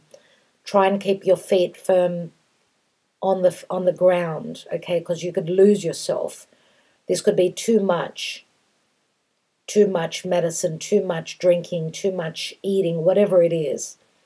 So be careful with that. Now, Chiron is transiting your 7th house of other people, relationships of all sorts, and Mars is there as well. So you're getting, Mars now is sort of coming up to the 25th degree where it will cover new turf to do with others. So this is you powering on and also trying to heal an open wound, self-worth, open wound. Remember that Chiron is connected to this eclipse, because this new moon eclipse is on the degree of Chiron. So where relationships are concerned, there's a new beginning where you may be closing up this wound. It could also be a spiritual connection, or, closing up a wound through working with someone who is spiritual. Okay, this could be a time of enlightenment for you as well. Now, in your 8th, we've got Uranus. So this could be death and transformation, taking a sudden left-hand turn, doing things in a very unexpected way to bring in transformation into your life. Also, money coming through from other sources could be coming through from, if you've made any investments, Bitcoin and anything to do with your currency, investments, new ways of investing your money could be bringing you radical, unexpected fluctuations, good and bad with Uranus, because it's up and down. So it could be quite a stressful time for you as well. Okay, so that's your 8th house. Remember, as I said, it's the money house. In your 9th house is the North Node. 9th house is, you're meant to be growing into that. We've had a full moon eclipse here. So on the 30th of November, which means something ended for you here. Something was shown to you in relation to 9th house matters. So things to do with your spirituality, your truth, your higher education, your religion, maybe even dealings with the law. So you're supposed to be growing into the North Node. Remember that there was an ending here, and what comes after an ending is a new beginning. Okay, so I think I will leave it there for you, dear Libra. I do wish you well, and I want to thank you so much for your support, for liking, sharing, and subscribing. Do press on that notification bell so that you know when I upload, as I will be doing also a tarot reading for all the signs and another astrology reading on what's going to happen with Jupiter and Saturn ingressing into Aquarius. And that's going to be really good for all the air signs, so look out for that. Thank you. Love and light. Scorpio and Scorpio rising, thank you for joining me here. Let's see what is going on for you. So it's your 2nd house where this solar eclipse will be happening. So a new moon in your 2nd house, dear Scorpio, obviously means, the 2nd house is your house of values. It's also a money house and what you own. So there is a new beginning here for you, but there's also something that you need to shed, because the South Node in Sagittarius talks about things to do with the past, a karmic situation that you need to let go of. Okay, now this new moon will be happening at the 23rd degree, which is the degree of Chiron. This is where Chiron loves to be. So it's got to do with self-worth. Okay, so since this is your 2nd house, which 2nd house is also the house of, it's the house of values, and whether you feel worthy or not. this is a new beginning here. So you're shedding old, outworn beliefs, ideas to do with the past, something that's very familiar to you, some form of a dogma that you need to let go of, feeling as though maybe you haven't felt good enough to have a new beginning or to feel comfortable. Because remember, second house is also the house of it's money coming through, your money coming through, but it's also the five senses. So feeling good in your own skin. So a new beginning here, dear Scorpio. And what's interesting is that, remember, with your new moon at the time of your birthday, so the last new moon was also at the 23rd degree of Scorpio. So those of you that were born, that are born towards the third decan, so the end of the second decan and the beginning of the third decan, this is more important for you, obviously. Now, that new moon was happening on a very important point. Again, it was at the 23rd degree. And remember, a new moon in your sign means a new beginning. Okay, in your personal life, things to do with your physical body, the way you're seen out in the world, that's what's happened for you last month. Now, this new moon, which is an eclipse, and it's tenfold, it's stronger. It is stronger. It is obviously something that you need to shed, because remember that new moon was happening at the degree which I was talking about. So it was sort of like on a star, which was the neck of the serpent, which means conversation, having those important conversations, to bring in transformation, to speak, so that the transformation, shedding that old skin, growing into a new skin, transforming your life, new beginnings, that's what's going on for you, dear Scorpio. And it's interesting, I remember that Mercury, which is here now, it was in your first house, it was retrograding in your first. And of course, Mercury is right on the eclipse here. So things to do with second house matters. There's new beginnings for you. Beautiful. But also with Venus and Juno in your first, and Venus is quite dark, remember. Venus needs depth. She needs to connect physically, emotionally. Juno is the asteroid of commitments. She can also speak of jealousy, because she was the wife of Zeus, who was stepping out of his commitment. Therefore, Juno suffered. She suffered deeply, and she was very jealous. So she was quite vindictive to her husband's playmates, let's say.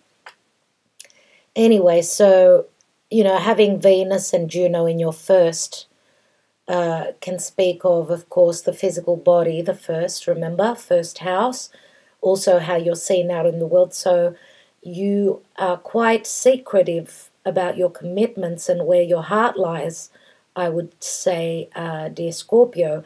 And I would say also that with Mercury having retrograded in your sign, some of you are getting ready to connect deeply and to have those open conversations and connect to a relationship.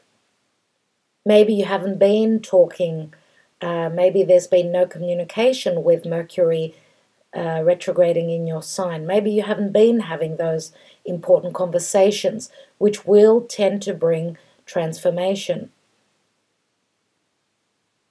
Okay, remember that the first house is the physical body as well.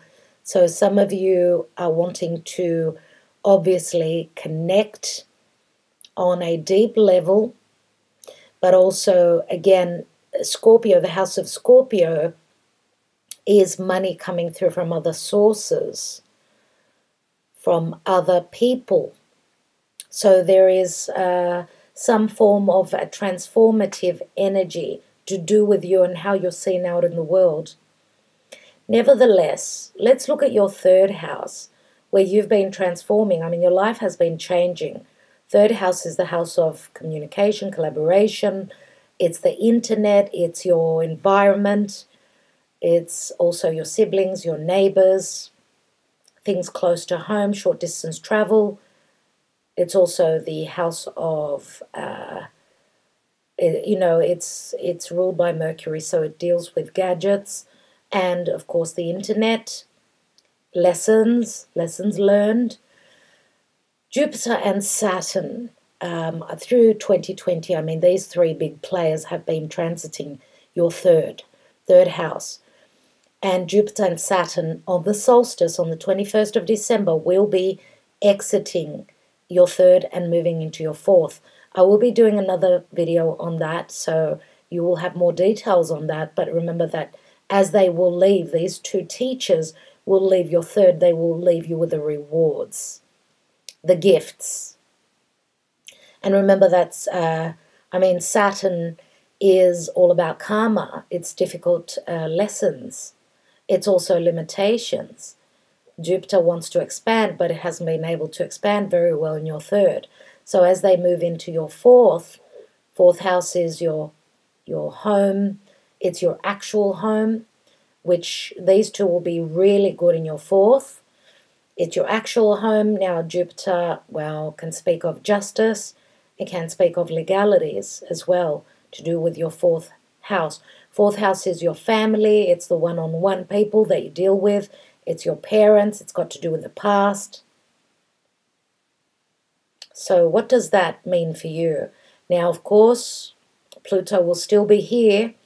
It's a very slow process. And, of course, this is your ruling planet, so it's very important for you. You're slowly transforming the way you communicate, the way you do business, the way you connect to your environment. Okay, so also looking at Neptune transiting your fifth, this is your house of fun, your house of creation, your house of children. Now Neptune can be quite the illusion in the house of Pisces in your fifth, but this could also speak of flirtation with a divine counterpart. So connecting to someone spiritually, not only physically, but remember that the fifth house is naturally ruled by Leo. So it's taking a risk. Taking a risk. Remember that the fifth house is naturally ruled by the sun, which is clarity. It's being shown. Showing yourself, getting up on stage. Here we've got Neptune, which can be quite secretive. It also can speak of illusion and escapism. Maybe having too much fun, going out drinking too much if you haven't been able to come out of the illusion that you've been going through where your fun house is concerned. So it can go either way. Now your sixth house of your daily routine is Chiron is here, and Chiron is connected, as I said, to this eclipse. Chiron in your sixth house and in Aries obviously says to me that you need to close up an open wound which deals with self-worth. So spiritually connecting, Chiron is much about spirituality. It's also about your physical health. So doing the work, connecting spiritually, mind, body, and soul. This could also mean Mars in your sixth, in Aries, wanting to go to the gym, starting a new health regime. A healthy mind leads to a healthy body. Aries is that seed that you're planting. Now, sixth house is also your work. So there could be an open wound here that you're needing, that you're working on to close up. Now, in your seventh house, dear Scorpio, you've got, for those of you that are born in the first decan of Scorpio, you've got Uranus right across from you, and seventh house is other people. It's your relationships, it's your partnerships with family, with work, with whoever you're dealing with, it's others.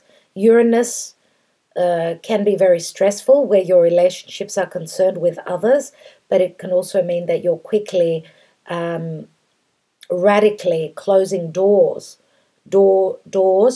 which did not work for you, doors with people, relationships that you were not on the same page with. And also remember that partnerships and your anything to do with money coming through from partnerships, this could be fluctuating. So ups and downs with a Uranus transiting here. It can be a very stressful time where partnerships are concerned. So some work needs to be done as Uranus does connect to this solar eclipse.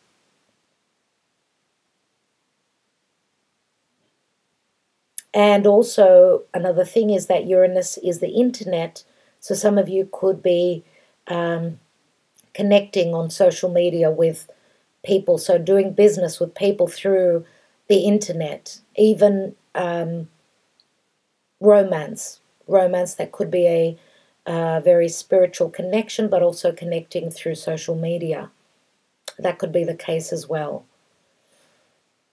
Now, in your 8th house is the North Node. We've had an eclipse here, so in your 8th house, that's the house of death and transformation. We've had a full moon a couple of weeks ago, on the 30th, actually, not even 2 weeks ago. Well, on the eclipse, it will be 2 weeks. So something ended for a new beginning to start, where your house of money coming through other sources is concerned, through other people, and your intimate connections, I want to say. Remember that the North Node is not easy. It's doing the work moving towards your North Node. So something was shown to you, something that needs to end so that you can transform and resurrect. But also this is doing the work so that money could come through other sources, through other means, through your partner. Okay, so that's your 8th house. Hygeia is transiting your 10th. Hygeia is the asteroid of health. It's transiting your 10th, and 10th house is your social standing. It's your career. It's also how people see you out in the world. So, well, Hygeia in Leo. Leo is all about, it rules the heart. So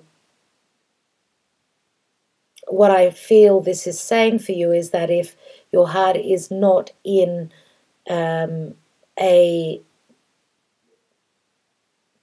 if your heart is not in the career you're manifesting, that means obviously for me that something needs to be tweaked, because it is still connecting to this eclipse. But remember that Leo is also, yes, it's the heart, but it's also generosity, it's risk-taking. If the risk is too much, dear Scorpio, don't risk your health. If your career is too stressful and you're creating something, you are the boss, let's say you're the king, you're the emperor, just try and go with it, okay? Because this could be quite hard for you.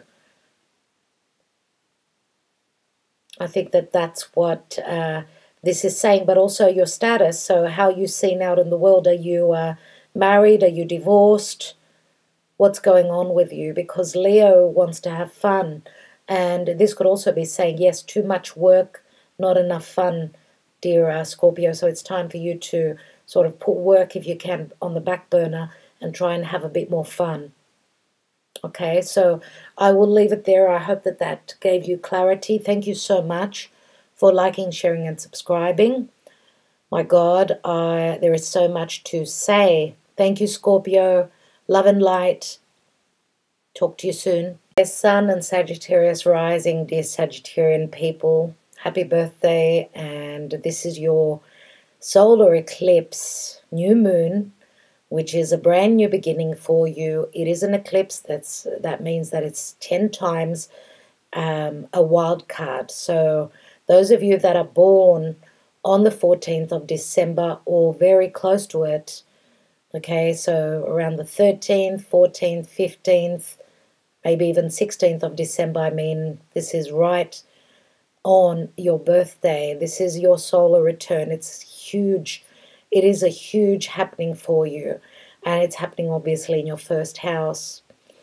Now, obviously, you're shedding something of the past, something that is very much about your truth. Dear Sagittarius, you're growing, leaving the past in the past. So your solar return, your next year will be very life-changing as you've been going through much change with the nodes transiting your sign. Now, it's all about leaving things of the past, leaving karmic situations of the past. So first house is our physical body. It's how we're seen out in the world as well. So remember that you are all about faith, you're all about truth, religion, you're all about freedom, the freedom of speech, all about justice. Now, dear Sagittarius, obviously, first of all, the fact that you're very footloose and fancy-free, you love to travel. Now, the year 2020 has been an uphill battle for everyone, but I feel that you have been affected very strongly by this year. Why? Because your ruling planet, Jupiter, has been in the sign of Capricorn, in your second house. The second house is what you own. It's your values. It's also self-worth, your five senses. You've been really repressed in those areas because Jupiter has been smothered by Pluto and by Saturn. Now, this has been a very hard year for you because you have, I mean, the karmic lord with you all the time, okay? A very difficult, strict, limiting teacher, which has had you transforming your life very slowly, but very fundamentally. Now, what is the good news? Very much so, is that even though Jupiter hasn't been at his highest energetic level, he's still been here in your second house, which means what you own. It's your money house as well. So as Jupiter and Saturn will be leaving this house of yours, on the solstice, on the 21st of December, they will be moving into your third house of communication, collaboration with people at a short distance from you, people that you deal with, siblings, neighbors, cousins, your environment. Also things to do with gadgets, short distance travel, right? The way you write, the way you speak, the way you communicate, and what you're learning, because the third house is also the house of the student, whereas you're the teacher. So think about it, what doors this can open, because obviously you are usually the teacher. Could you be collaborating with students? Remember, third house is naturally ruled by Mercury, and Mercury is also in this eclipse. Interesting, right? So as these two will leave your second house, they will move into your third. And of course, Pluto is still at the 23rd degree, and it's a very slow transformation, but it's also a very powerful transformation, because as Pluto will be transiting still your second house until 2026, remember that Pluto also means riches, right? And having the house of riches in your second house of what you own, dear Sagittarius, this is amazing. But it will take another 3 years to end and move out of your second house into your third. But from the solstice and onwards, and I will be doing an extra video on that, where I will be going into more details, I will be telling you what blessings these two, because as they're going to move out of your second house, they will leave the rewards into your second house. Beautiful, absolutely. And Jupiter will feel so much more free as he enters the house of Aquarius. Now, dear Sagittarius, what else? So that's your second house. Your fourth house, you've got Neptune transiting your fourth, so anything to do with family. Those of you that are born around the end of the second decan, you've had confusion, illusion, because Neptune has been transiting the 18th to the 20th degree. It's been retrograding in between those degrees. Neptune can also speak of spirituality. We are all one. Remember that there is so much in common that you and, Jupiter, which rules you, and Neptune, it's all about spirit. It's all about expansion, growth. But Neptune can also mean escapism, medicinal means of escapism, illusion, deception. So some of you may have been dealing with some form of a deception to do with a home, a family member, anything like that.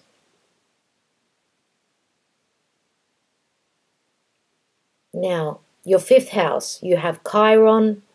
And remember, dear Sagittarius, that the 23rd degree is where Chiron loves to be. That's the degree that Chiron loves. And you have in your fifth house, the house of flirtation, children, and fun, you have Chiron, which is an open wound of self-worth, of thyself, which you need to heal. Okay, fifth house is the house of creation, creating children, taking a risk, taking a gamble. So there is an open wound here. This could deal with anything to do with children, your children. Some of you could have a child that is on drugs or that drinks too much. That's just an example. You also have Mars here, which it was retrograding in this area in your fifth house, your fun house. So there wasn't much fun. You haven't been able to move and, be the warrior. So Mars in Aries, it's a sister sign to you. So it was as though you didn't have a leg to stand on.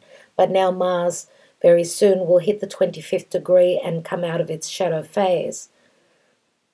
So therefore it will be all systems go, where your fun life, your children, anything that you've created or you want to take a risk on or that you're working on is concerned. And this is very much, very beautifully connected to this eclipse. Now, your sixth house of your health, your daily routine, your pets, we have Uranus here. So this could be sudden changes here. This could be also you working on the internet from home, let's say.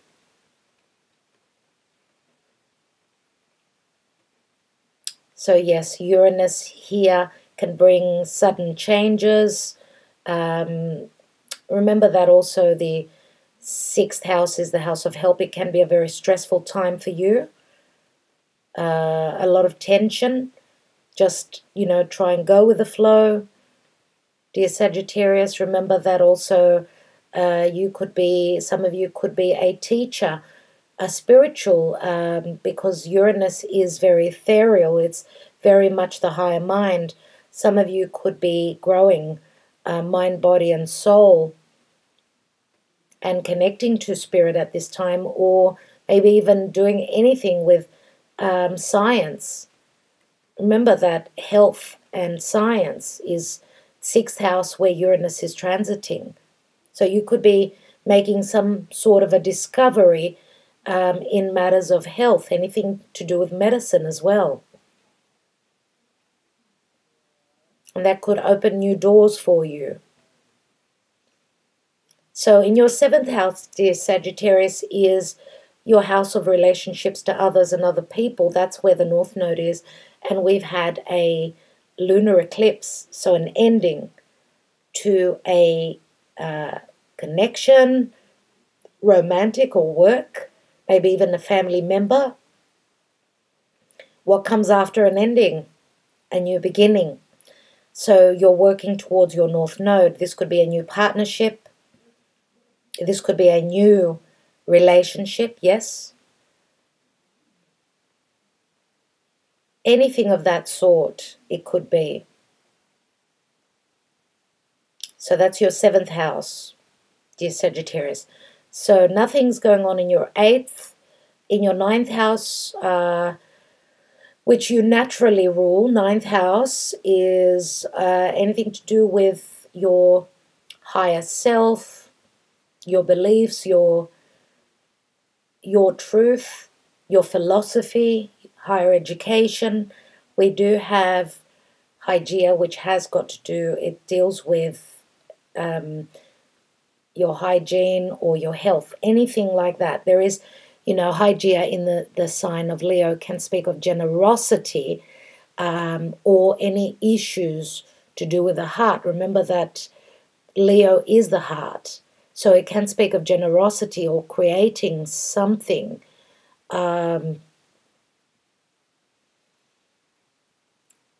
Creating something, birthing something. So this could be something spiritual or something that you're creating.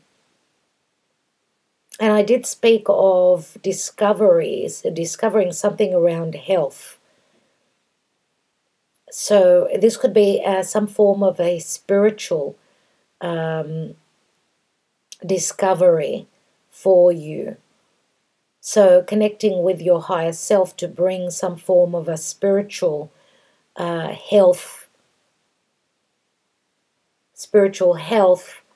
to the people. It could also have to do, the 9th house has got to do with religion as well. So for those of you that have been pressured to letting go of the past, those of you that have had difficulty in letting past dogmas, past truths go, that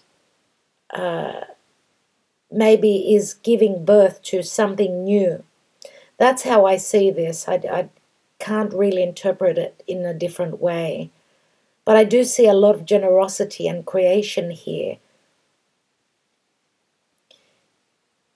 And what's, even the glyph, of Hygeia is very mercurial. So it can have to do with communication, communicating with spirit, conjoining with people from different areas of the world, different religions, different spiritual beliefs, to bring in something new. So, okay, also, last but not least, we've got Venus and Juno transiting your 12th house, dear Sagittarius. So something is happening behind your back. Remember that Mercury was retrograding here. And we did have a new moon in Scorpio, which was happening behind your back in your 12th house. So things that are hidden, things to do with money, things to do with values, love, deep connections, deep mystical, maybe even love triangles, karmic situations that need to end. Remember that Juno can speak of commitments, but it's also, yes, it's a very subconscious house, but it's also a house of endings. So something has transformed for you in 12th house matters.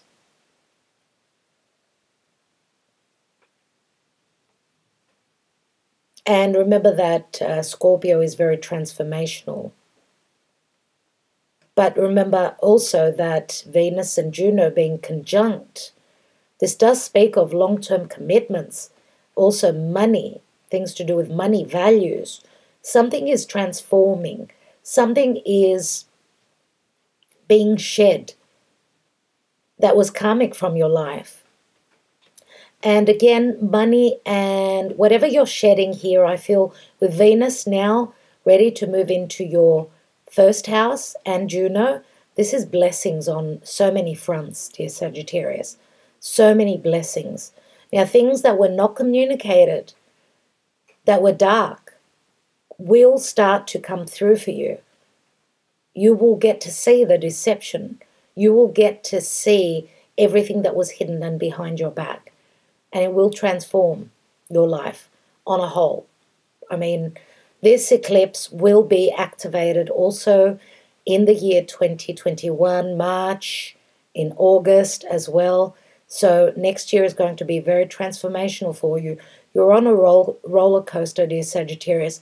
Just keep your head up high and know that you're rising up from your ashes. It was just your turn. Okay, so don't forget to press on that notification bell so that you know when I'm uploading, so that you know what's going on. Sending you love and light, wishing you well. Just expect so many blessings, dear Sagittarius. They're all coming in. Love and light. Hello, dear Capricorn. Capricorn Sun and Capricorn Rising. Thank you so much for being here and your support always. For you, dear Capricorn, this eclipse, this new moon eclipse, will be happening in your 12th house. 12th house is the house behind you, obviously. It's like you can't see what's going on behind your back. So the 12th house is also a very subconscious house. You know, it's the house of prisons, escapism. It's the house of karma as well. If you think about it, I mean, the 12th house is ruled by Pisces. So Pisces is all those things that I've just mentioned. But for you, because this is your 12th, obviously, 12th house means endings, as a cycle has come to an end, a karmic cycle you're releasing. And if you think about 12th house, I mean, even the South Node, which is also karma, is transiting your 12th house. So you're shedding, you're letting go of something that was, something that has done it's run its course. 12th house is also a very spiritual house as well. So this is a new beginning, could be with something very spiritual, maybe. I mean, dear Capricorn, remember that the South Node was, you have dealt with the South Node in your sign. So you've been shedding and shedding and shedding. But this here, this degree here where the solar eclipse is happening is on the 23rd degree, which is the degree of Chiron.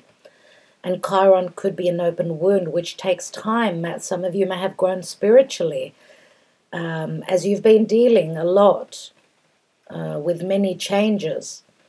And also remember that, I mean, you were dealing with the South Node. Your 7th house was where the North Node was. So this was all about shedding something of your identity. Shedding something of your identity and growing into, because the North Node was across from you in your house of partnerships, growing into doing things with others. So not easy for you because you're used to doing things on your own. You're so, I mean, Capricorn is all about maturation, growth, dependability, steadfastness, taking charge. Remember that you are ruled by Saturn. So you have been shedding old, outworn beliefs in your identity, in your personal life. Now this is you needing to close up an open wound, maybe with things to do of the past. Now is it, because Mercury is also here, things to do with hidden communications, things to do with your childhood. Mercury is the child. Self-worth issues from your childhood that is deep-seated in your subconscious. anything like that. Now, so in your first house, you've been dealing with Jupiter and your ruling planet Saturn and Pluto. So obviously, yes, shedding a lot, going through a massive transformation as Pluto has been powering up. It has been breaking your life down one step at a time, a gradual process. And this is you rising out of your ashes, the phoenix rising. The positive thing, the really good thing, dear Capricorn, is that Jupiter and Saturn, I mean your ruling planet, Saturn will be moving, both will be moving into your second house. It is your house of worth, self-worth, what you own, and your money, okay? So they will be bringing blessings into your money house, into your house of the five senses, into your house, which is, I mean, the second house is naturally ruled by Venus. So having Jupiter, which will be expansive, and of course Saturn in your second house in Aquarius, because Saturn likes to be in Aquarius, this is going to behoove you, no doubt. And this will be happening on the solstice on the 21st of December. But I will be doing another video on that. Okay, and as they exit, Jupiter and Saturn exit your first house. As they exit your first house, they will be leaving behind them the rewards, the gifts for the lessons learned. Okay?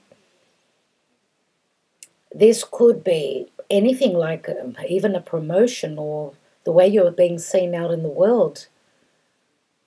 Okay, and there's something new coming through for you which will help heal that open wound, that subconscious wound of self-worth, or being wounded through your childhood or through your people, your own tribe, anything like that.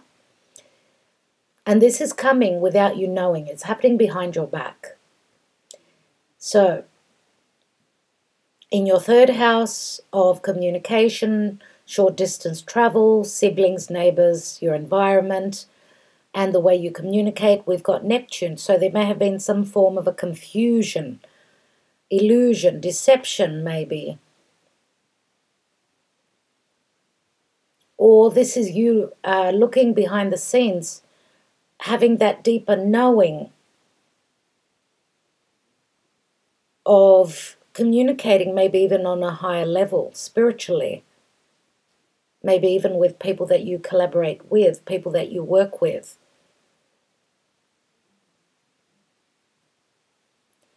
Now, in your fourth house, we have Chiron. Chiron and Mars in your fourth house. An open wound. There's that wounding in your home, your heritage, your parents, your mother could be, things to do with the past, your childhood. This is self-worth issues, dear Capricorn, that need to be healed. And we know that Chiron is also very spiritual. So I mean, Aries is the seed that's been planted, right? And for those of you, I want to say, especially those of you, dear Capricorn, that are born, those that are born in the third decan have been going through very, very much. The third decan. So you've been through the mill, but your life is transforming fundamentally. Now Mars has moved direct in your fourth house. So this is the warrior trying to heal. It's still on the 20th degree. When it reaches the 25th, it will be covering new turf, new degrees, so new areas of life. This is the warrior that is ready to take action. And remember that the fourth house can also be an actual home as well. Now Mars is connecting beautifully to this eclipse. So that is very helpful. Also, in your fifth house, of romance, creation, childbirth, creativity, and also risk-taking. We've got Uranus transiting your 5th house, which Uranus in the 5th could also speak of anything that you're creating. It could be quite scientific. This is doing something very untraditional because you are all about tradition. This could be someone eccentric coming into your life unexpectedly, something that you did not expect, someone that you did not expect coming into your life, someone that the people who know you did not expect for you to have a partner such as this. But this is the fun house as well, remember. So this is doing things in a totally untraditional way.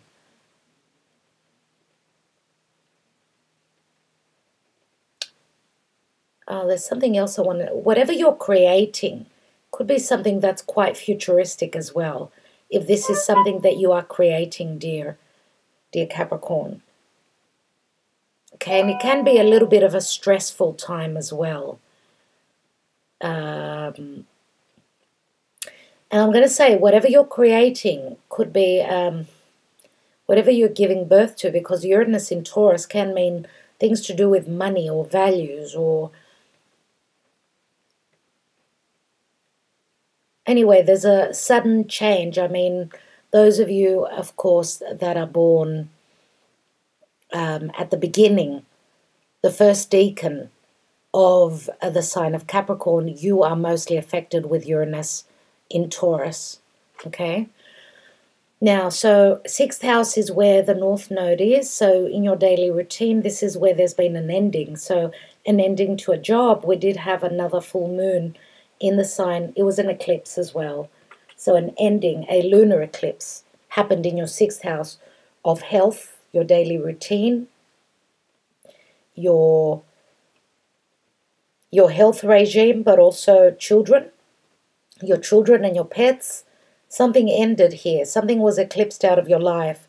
And the North Node being in your 6th says you should be growing into this, into the North Node in Gemini, which means Gemini is doing business with people that are close to you, in your environment, working with siblings, neighbors, working with anything to do with technology. Remember, Gemini is ruled by Mercury, and Mercury is also communication, anything that's written.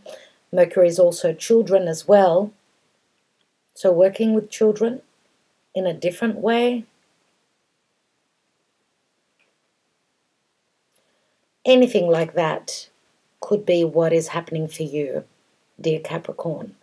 Now, just going over to Venus and Juno, and they're transiting your 11th house. 11th house is the house of wishes and dreams, groups and associations, friendships, money coming through after career. But there is some form of a transformation and a change here, because Venus in Scorpio conjunct Juno in Scorpio. Something dark, something deep, something very penetrative, very transformational happening in your 11th house. So commitments, your commitment and love and money and values are somewhat transforming in the house of groups and associations. Also being part of a group. Remember that the 11th house is also the house of humanitarianism. It's the house of the future. I mean, Venus in Scorpio, it goes really deep. And 11th house is very much about working with others, like being part of a group. And in your 5th here, which is doing things in a very untraditional way, remember that Uranus rules the 11th, logically, right? So, I mean, Mercury, if you remember, Mercury was retrograding in this area, and it was right across Uranus. So Mercury is the left brain logic, Uranus is the higher brain, and it's very much about futuristic, it's spiritual as well. So an opposition between them going deep, transforming the way you work with others.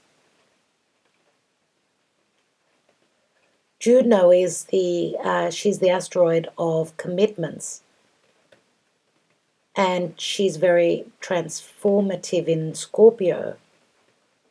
So I'm just thinking, like, could love be coming through for you from a group or an association which you would never really look at? Or could a friendship be turning into a romantic partner for you? Or could you working with a group of people be bringing in the funds? And this could be a wish fulfillment for you. But whatever the case is, I mean, even if this is if you're stepping out of a commitment and doing things very untraditionally, breaking the mold, dear Capricorn, if you've met someone, maybe even, as I said, a friendship which could be turning into a love relationship, these two will be moving into your 12th house very soon, which means this could be a hidden connection or a karmic connection. Could also be a very spiritual connection. So I don't know how it'll work out for each and every one of you. It'll be different, obviously, dear Capricorn, whatever is going on. I'm wishing you well. I hope that gave you clarity. I want to thank you so much for liking, sharing, and subscribing. Of course, commenting as well. Sending you much love, and stay strong. Love and light. Talk to you soon. Remember that now, of course, the sun is in your 12th house. It's a very quiet time, very hidden time for you, as your birthday is just around the corner. So, wishing you well. Talk to you soon. A lot of good is coming through, dear Capricorn. Keep your head up high. Be positive. Love you lots. Ta-da. Aquarius Sun and Aquarius Rising. Thank you so much for being here. Thank you so much for your support, dear Aquarius. Let's look at what's going on for you. Okay, so this eclipse will be happening, this solar eclipse, new beginning. This wild card will be happening for you in your 11th house. Now, you naturally rule the 11th house, so that's interesting. 11th house is the house of groups and associations, wish fulfillment. It's a very futuristic house. It's also the house of earned income coming through after career. So, dear Aquarius, 11th house is also the house of friendship. So there could be a new friendship in the mix for you. What's been very interesting is that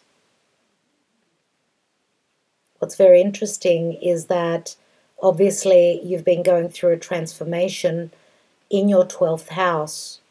So Pluto, Jupiter, and Saturn have been happening behind you. This transformation has been going on behind you, behind your back. So that could speak of hidden matters. That could speak of your subconscious state. That could even speak of a karmic ending, transforming something, a major cycle transforming for you. Remember that the 12th house is a subconscious house, but it's also a very spiritual house. So I do believe that a lot of you are growing spiritually as well, as, you know, having these three big players here. Wow, I mean, the year 2020 has been incredibly difficult, but what is very positive, dear Aquarius, is that you're going to be the sign that's going to save the day. You're going to be very special, and you're going to be put on a pedestal as we're slowly moving into the age of Aquarius. Now, what is very important as well is that Jupiter and Saturn on the solstice on the 21st of December will be moving into your sign. Now, dear Aquarius, you are ruled by Uranus. This is your modern ruler, which is in your 1, 2, 3, 4, in your 4th house of family, your heritage, your the past, an actual home as well. So your ruling planet is in your 4th, and that's your modern ruler. Your ancient ruler is Saturn, which means Saturn is almost ready to step into Aquarius. But Saturn being, he's a difficult teacher, and he will be transiting your sign for about 3 years. But Jupiter will also conjoin. They will both enter your house, your first house. So the first house is our personal house. It's all about the physical body. It's how we're seen out in the world.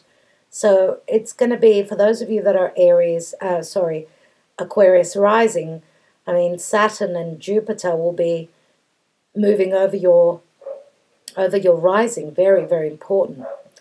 Now, we're slowly moving into the age of Aquarius. A lot of people say that as Pluto will be entering Aquarius in 2026, roughly, that's the proper, that's a more powerful move into the age of Aquarius, which will be happening in the next 3 years. But having, Jupiter and Saturn in your sign, in an air sign, and I will be doing a special video on that, so do press on that notification bell if you have not.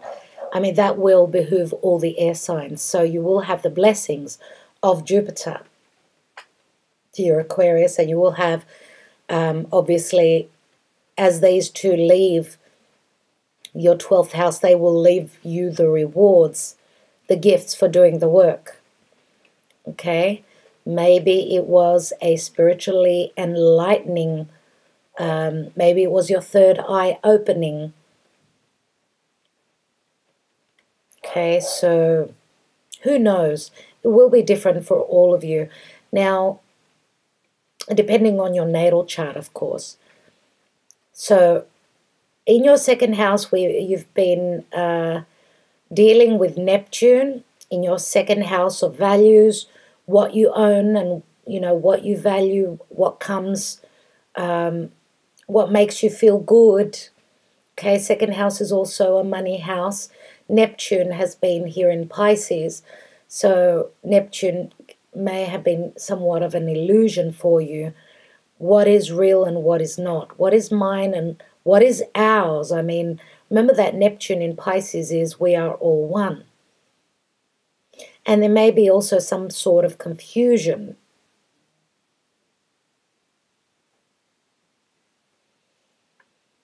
Okay, so 2nd house is also it's the physical body. 2nd house is also the physical body. Some of you may have tended to use some forms of medicine. You may have needed to use medicine. Be careful not to overdo it. Now, in your 3rd house, you have the 3rd house of communication. You've got Mars and Chiron. Chiron is the wounded healer. Remember that the solar eclipse will be happening on the Chiron degree. 23 of Sag is where Chiron is exalted. So things to do with your communication, short distance travel, the way you communicate, your siblings, your neighbors, your environment. There are self-worth issues here. Now remember that the 3rd house is also the house of students, the house of teachings. And the open wound is thyself, through thyself. Wounding through anything to do with your childhood. That could be a physical or a mental wounding. Remember, 3rd house is ruled by Mercury, and Mercury is logic. Now, Mars is also here. It's the wound. It's the warrior that's come out of a slumber, as it was retrograding from the I think 15th to the 25th degree. So it's just coming out of its slumber. So therefore, in matters of collaboration, communication, short distance travel, you do have Mars here, which is cardinal energy. It's all about taking that action, putting in the work, creating to create, taking that risk, being a warrior, taking a chance. And Mars is also connected to, it's connected to your 11th house. Remember that Mars in Aries is I, me, my, and it's very strong there. And this eclipse, this new beginning, will be in groups and associations and friendships. Now, this is helpful energy. So, and also remember that, I mean, Mars in Aries is connected beautifully to this solar eclipse, and that's a sister sign. They're both fire signs. So connection with your 11th house and your third house is in easy flow. Okay, so yes, in your fourth house of family and home, we've got Uranus here, which can be quite stressful. So things to do with the past, your family. This could be doing things in a very untraditional way. Because if you have not been on the same page with, if you haven't been loving your environment, I mean, Uranus could say, I'm rebelling, the tower is coming down, I'm shifting because something needs, as you can see, the connection here with Uranus and the eclipse is not easy. I'm shifting gear, I'm doing things in a totally untraditional way. Okay, because this is can be quite stressful. And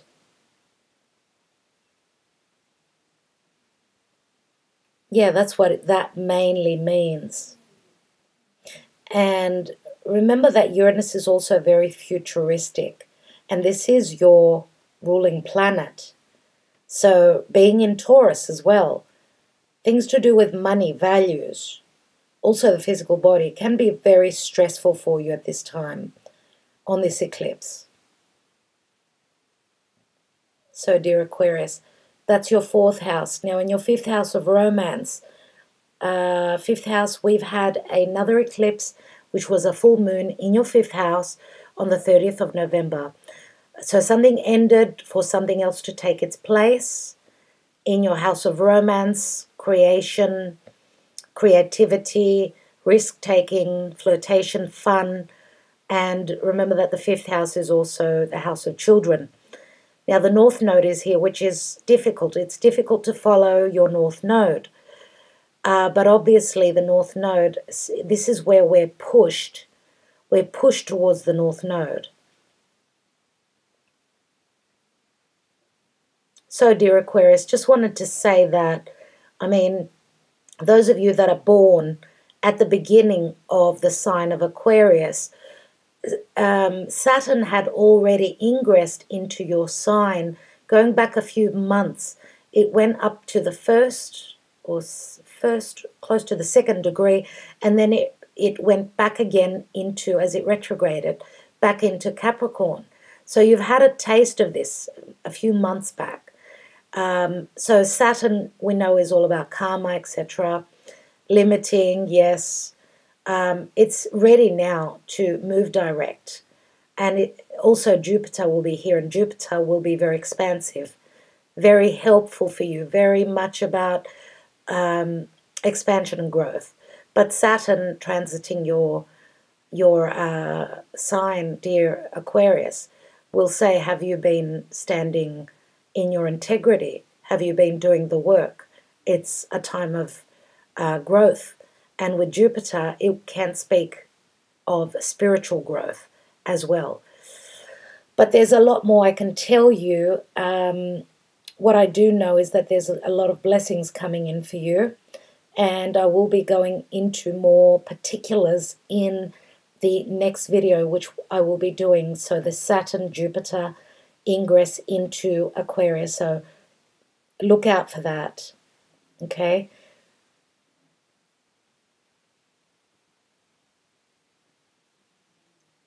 Okay, so what I did say, what I was telling you is that this is happening in your 11th house. Now, of course, with Venus and Juno in your 10th house. 10th house is the house of career. What is transforming in your career?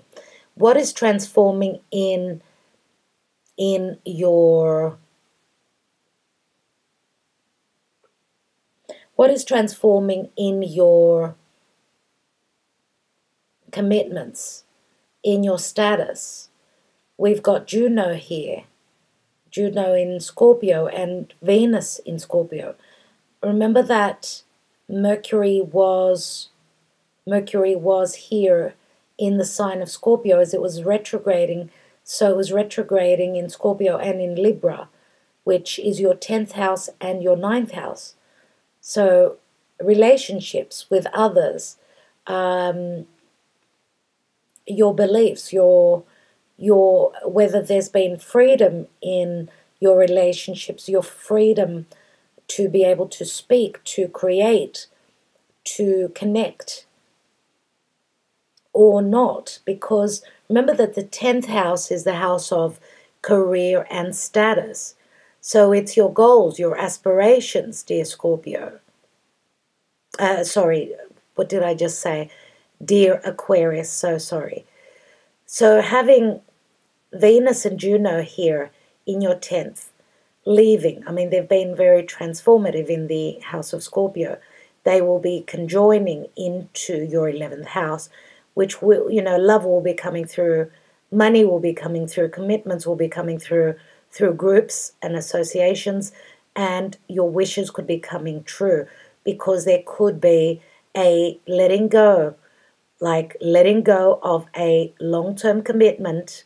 Your status may be changing. You may be after your freedom of choice, your freedom of, what is your philosophy, what is your truth. And remember that also, Jupiter, which rules Sagittarius, it also has to do with the law, and it has to do with justice. So, dear Aquarius, that's what's important for you. I think I will leave it there. I want to thank you so much. I hope that helped you. I will be back again soon with more. Thank you, dear Aquarius. Love and light. Pisces, my darling Pisces suns and Pisces rising. Let's see what's happening for you. So this for you is happening. This eclipse is happening in your 10th. Now, the 10th house is the house of career. It's the house of your social standing, how you're seen out in the world. 10th house is the house of tradition. Remember that this is, this eclipse is a solar eclipse, so there is a brand new beginning, as something to do with the past, something karmic is being eclipsed out of your 10th house. So you're shedding something to do with the past, something to do with communication, children, the way you do business, the way you communicate. Okay? So a new beginning is happening for you in your 10th house. Now, the last eclipse happened for you, obviously. It's the 10th house, we're talking about the 4th house. So something ended for you. Something, with the lunar eclipse on the 30th of November, something happened for you in your 4th house. What ended for you to make space for something new? A lunar eclipse means an ending. You were shown something. 4th house is the house of family. It's the house of your heritage, your mother, things to do with the past, how you feel nurtured and loved. And 10th house is the house of the elder. It's the house of tradition. It's the house of career. So what are you... What's happening with you? What's beginning here? Let's see. First of all, Venus and Juno in the sign of Scorpio, they're in your 9th house. 9th house, but it's in the house, they're in Scorpio. So the 9th house is the house of beliefs, it's spirituality, it's things to do with worldly matters, your philosophy, your higher education, your truth, matters of law. it's interesting that they're conjunct. I mean, Juno is the asteroid of commitment, and Venus is love, it's money, it's values. So this is going on in your 9th house. Now, because they're both in Scorpio, it can speak of something secretive. Could be a secretive connection to do with distance, or someone from a different culture, different area of the world. Let's come back to that, because this is your 10th and you've been transforming your 11th house. So your 11th house has been transforming. What is the 11th? It's your wishes and dreams. It's your house of income after career, but it's also the house of groups and associations, and also friendships. Yeah, 11th house is also a very futuristic house. So doing things in a radical, different way. So, okay, so we've got the 11th house here. Okay, so Neptune, obviously, dear Pisces, has been transiting your first house. Now, this is your ruling planet, so this is a very personal house. This is also a house, I mean, the first house is how people see you. And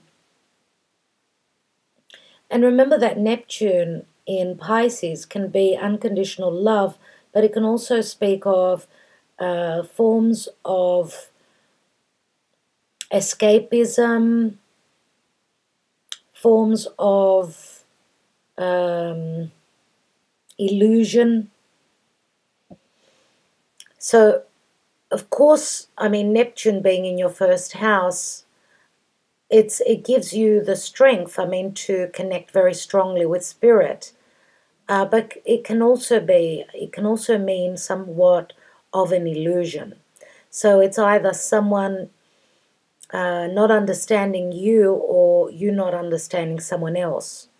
I feel that this speaks of, especially for those of you that are born roughly towards the middle of the sign of Pisces. Now, in your second house, dear Pisces, we have your second house is your house of values, self-worth. It's the 5 senses. You've got Chiron here. Chiron is that open wound where your self-worth is concerned. This is what you should be working on, what you could be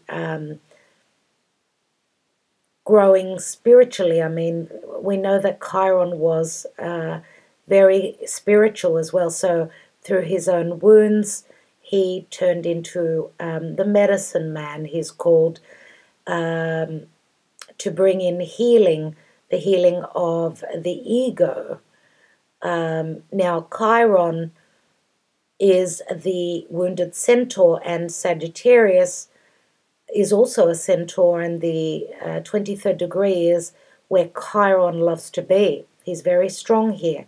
So it does have to do a lot with that open wound, wounds of self-worth, being wounded by family, being wounded by a father. The 10th house is also the house of the father. Or this could be you needing to grow and become like the father and bring help heal the wound of another person, someone that doesn't feel worthy.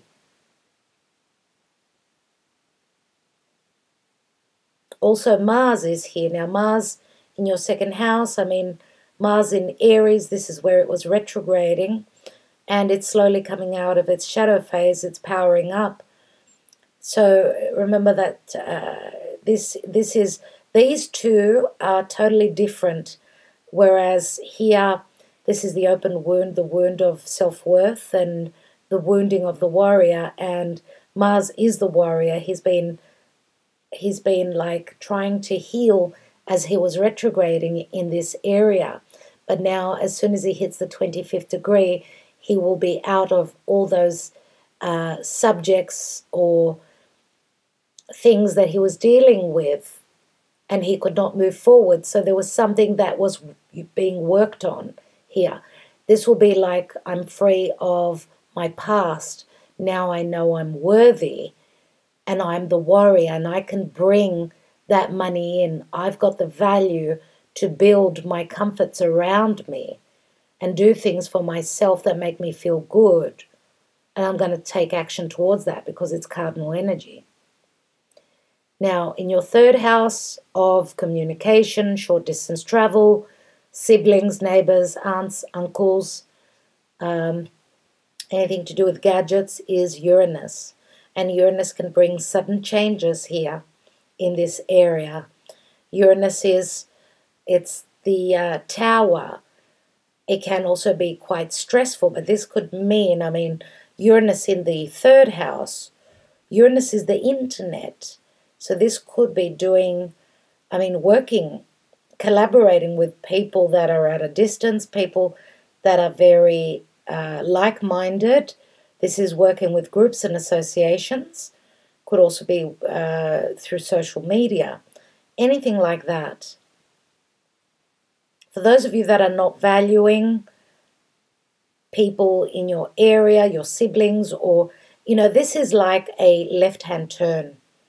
If there's been no value, this is sudden, abrupt change. It can also be quite stressful, a very stressful time where things to do with the traditional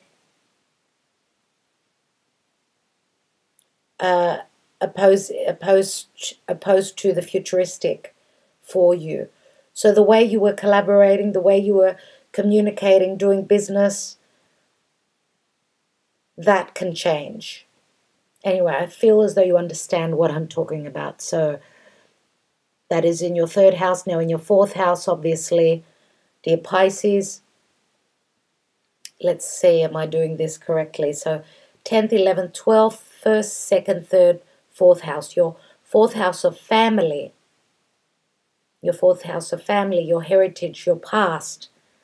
Maybe even an actual home. We did have that eclipse on the 30th of November, a full moon lunar eclipse in the sign of Gemini, which means there was an ending in your fourth house. What ended for you to make space for something new? And obviously it's got to do with where your path is showing you, where Spirit is telling you, it's pointing you the way. Something needed to be ended. Something needed to end, to shift, to do with a home. It could be an actual home. It could mean how you feel emotionally safe and secure in your environment with the people you live. Something's been shown to you because there was an ending. Now, these eclipses, the 30th of November, the full moon eclipse plus this eclipse, they will be referenced in the year 2021 as well, as they will be going on for months. Now, when planets when planets pass over these points, and I've done another reading on this eclipse that happened on the 30th, you may want to watch that. These points in the sky, in our energy field, will be activated next year. So it's not about I'm watching this reading and I'm done. This is what's going to happen on the 14th of December. No, this is practically the whole of 2021. So, dear Pisces, you could always come back to this reading just to check that you haven't missed anything. Okay? And obviously, dear Pisces, now with Neptune, your ruling planet, having turned direct, but it's been retrograding, which means we know that with retrogrades, it's like dealing with matters of the past, matters that need to be redirected, reworked, revamped. Your ruling planet has been retrograded for about 5 months, which was totally, it's either you having seen some form of an illusion or something that was deceptive or something spiritual to do with you, or it was totally the opposite, a total illusion. Now with Neptune, as soon as it gets to the 20th degree, which will be end of February, after that it will be all new area, new turf. So we're still dealing with matters that Neptune has been trying to resolve, to dilute, to clear. Okay, so even though Neptune moved direct a couple of 10 days ago, a week ago of when I'm doing this reading, it's still very stopped in the sky. So there's so much misunderstanding. And remember, Neptune can also speak of the media. Okay, the media and the illusion. Anything that is, Neptune can mean creativity as well. Very spiritual, very magical, yes. But it can also speak of illusion. So what have you been dealing with? What's been going on for you? What's been going on with you in your life? That'll be very interesting. I'd love to hear your comment. All right, dear Pisces, I will leave it there. I've been talking for about 5 hours. As you can see, the length of this video, my God. I do hope that it provided clarity for you. This is how I usually go with my, what I do with my personal readings when I look into the astrology, your natal chart. So that's what we deal with, that's what we look at, that's how we go about it. So this gives you an idea of what we do. So I will leave it there, dear Pisces. I want to thank you so much for liking, sharing, subscribing, and commenting. Sending you lots of love, lots of light, and blessings. Talk to you soon.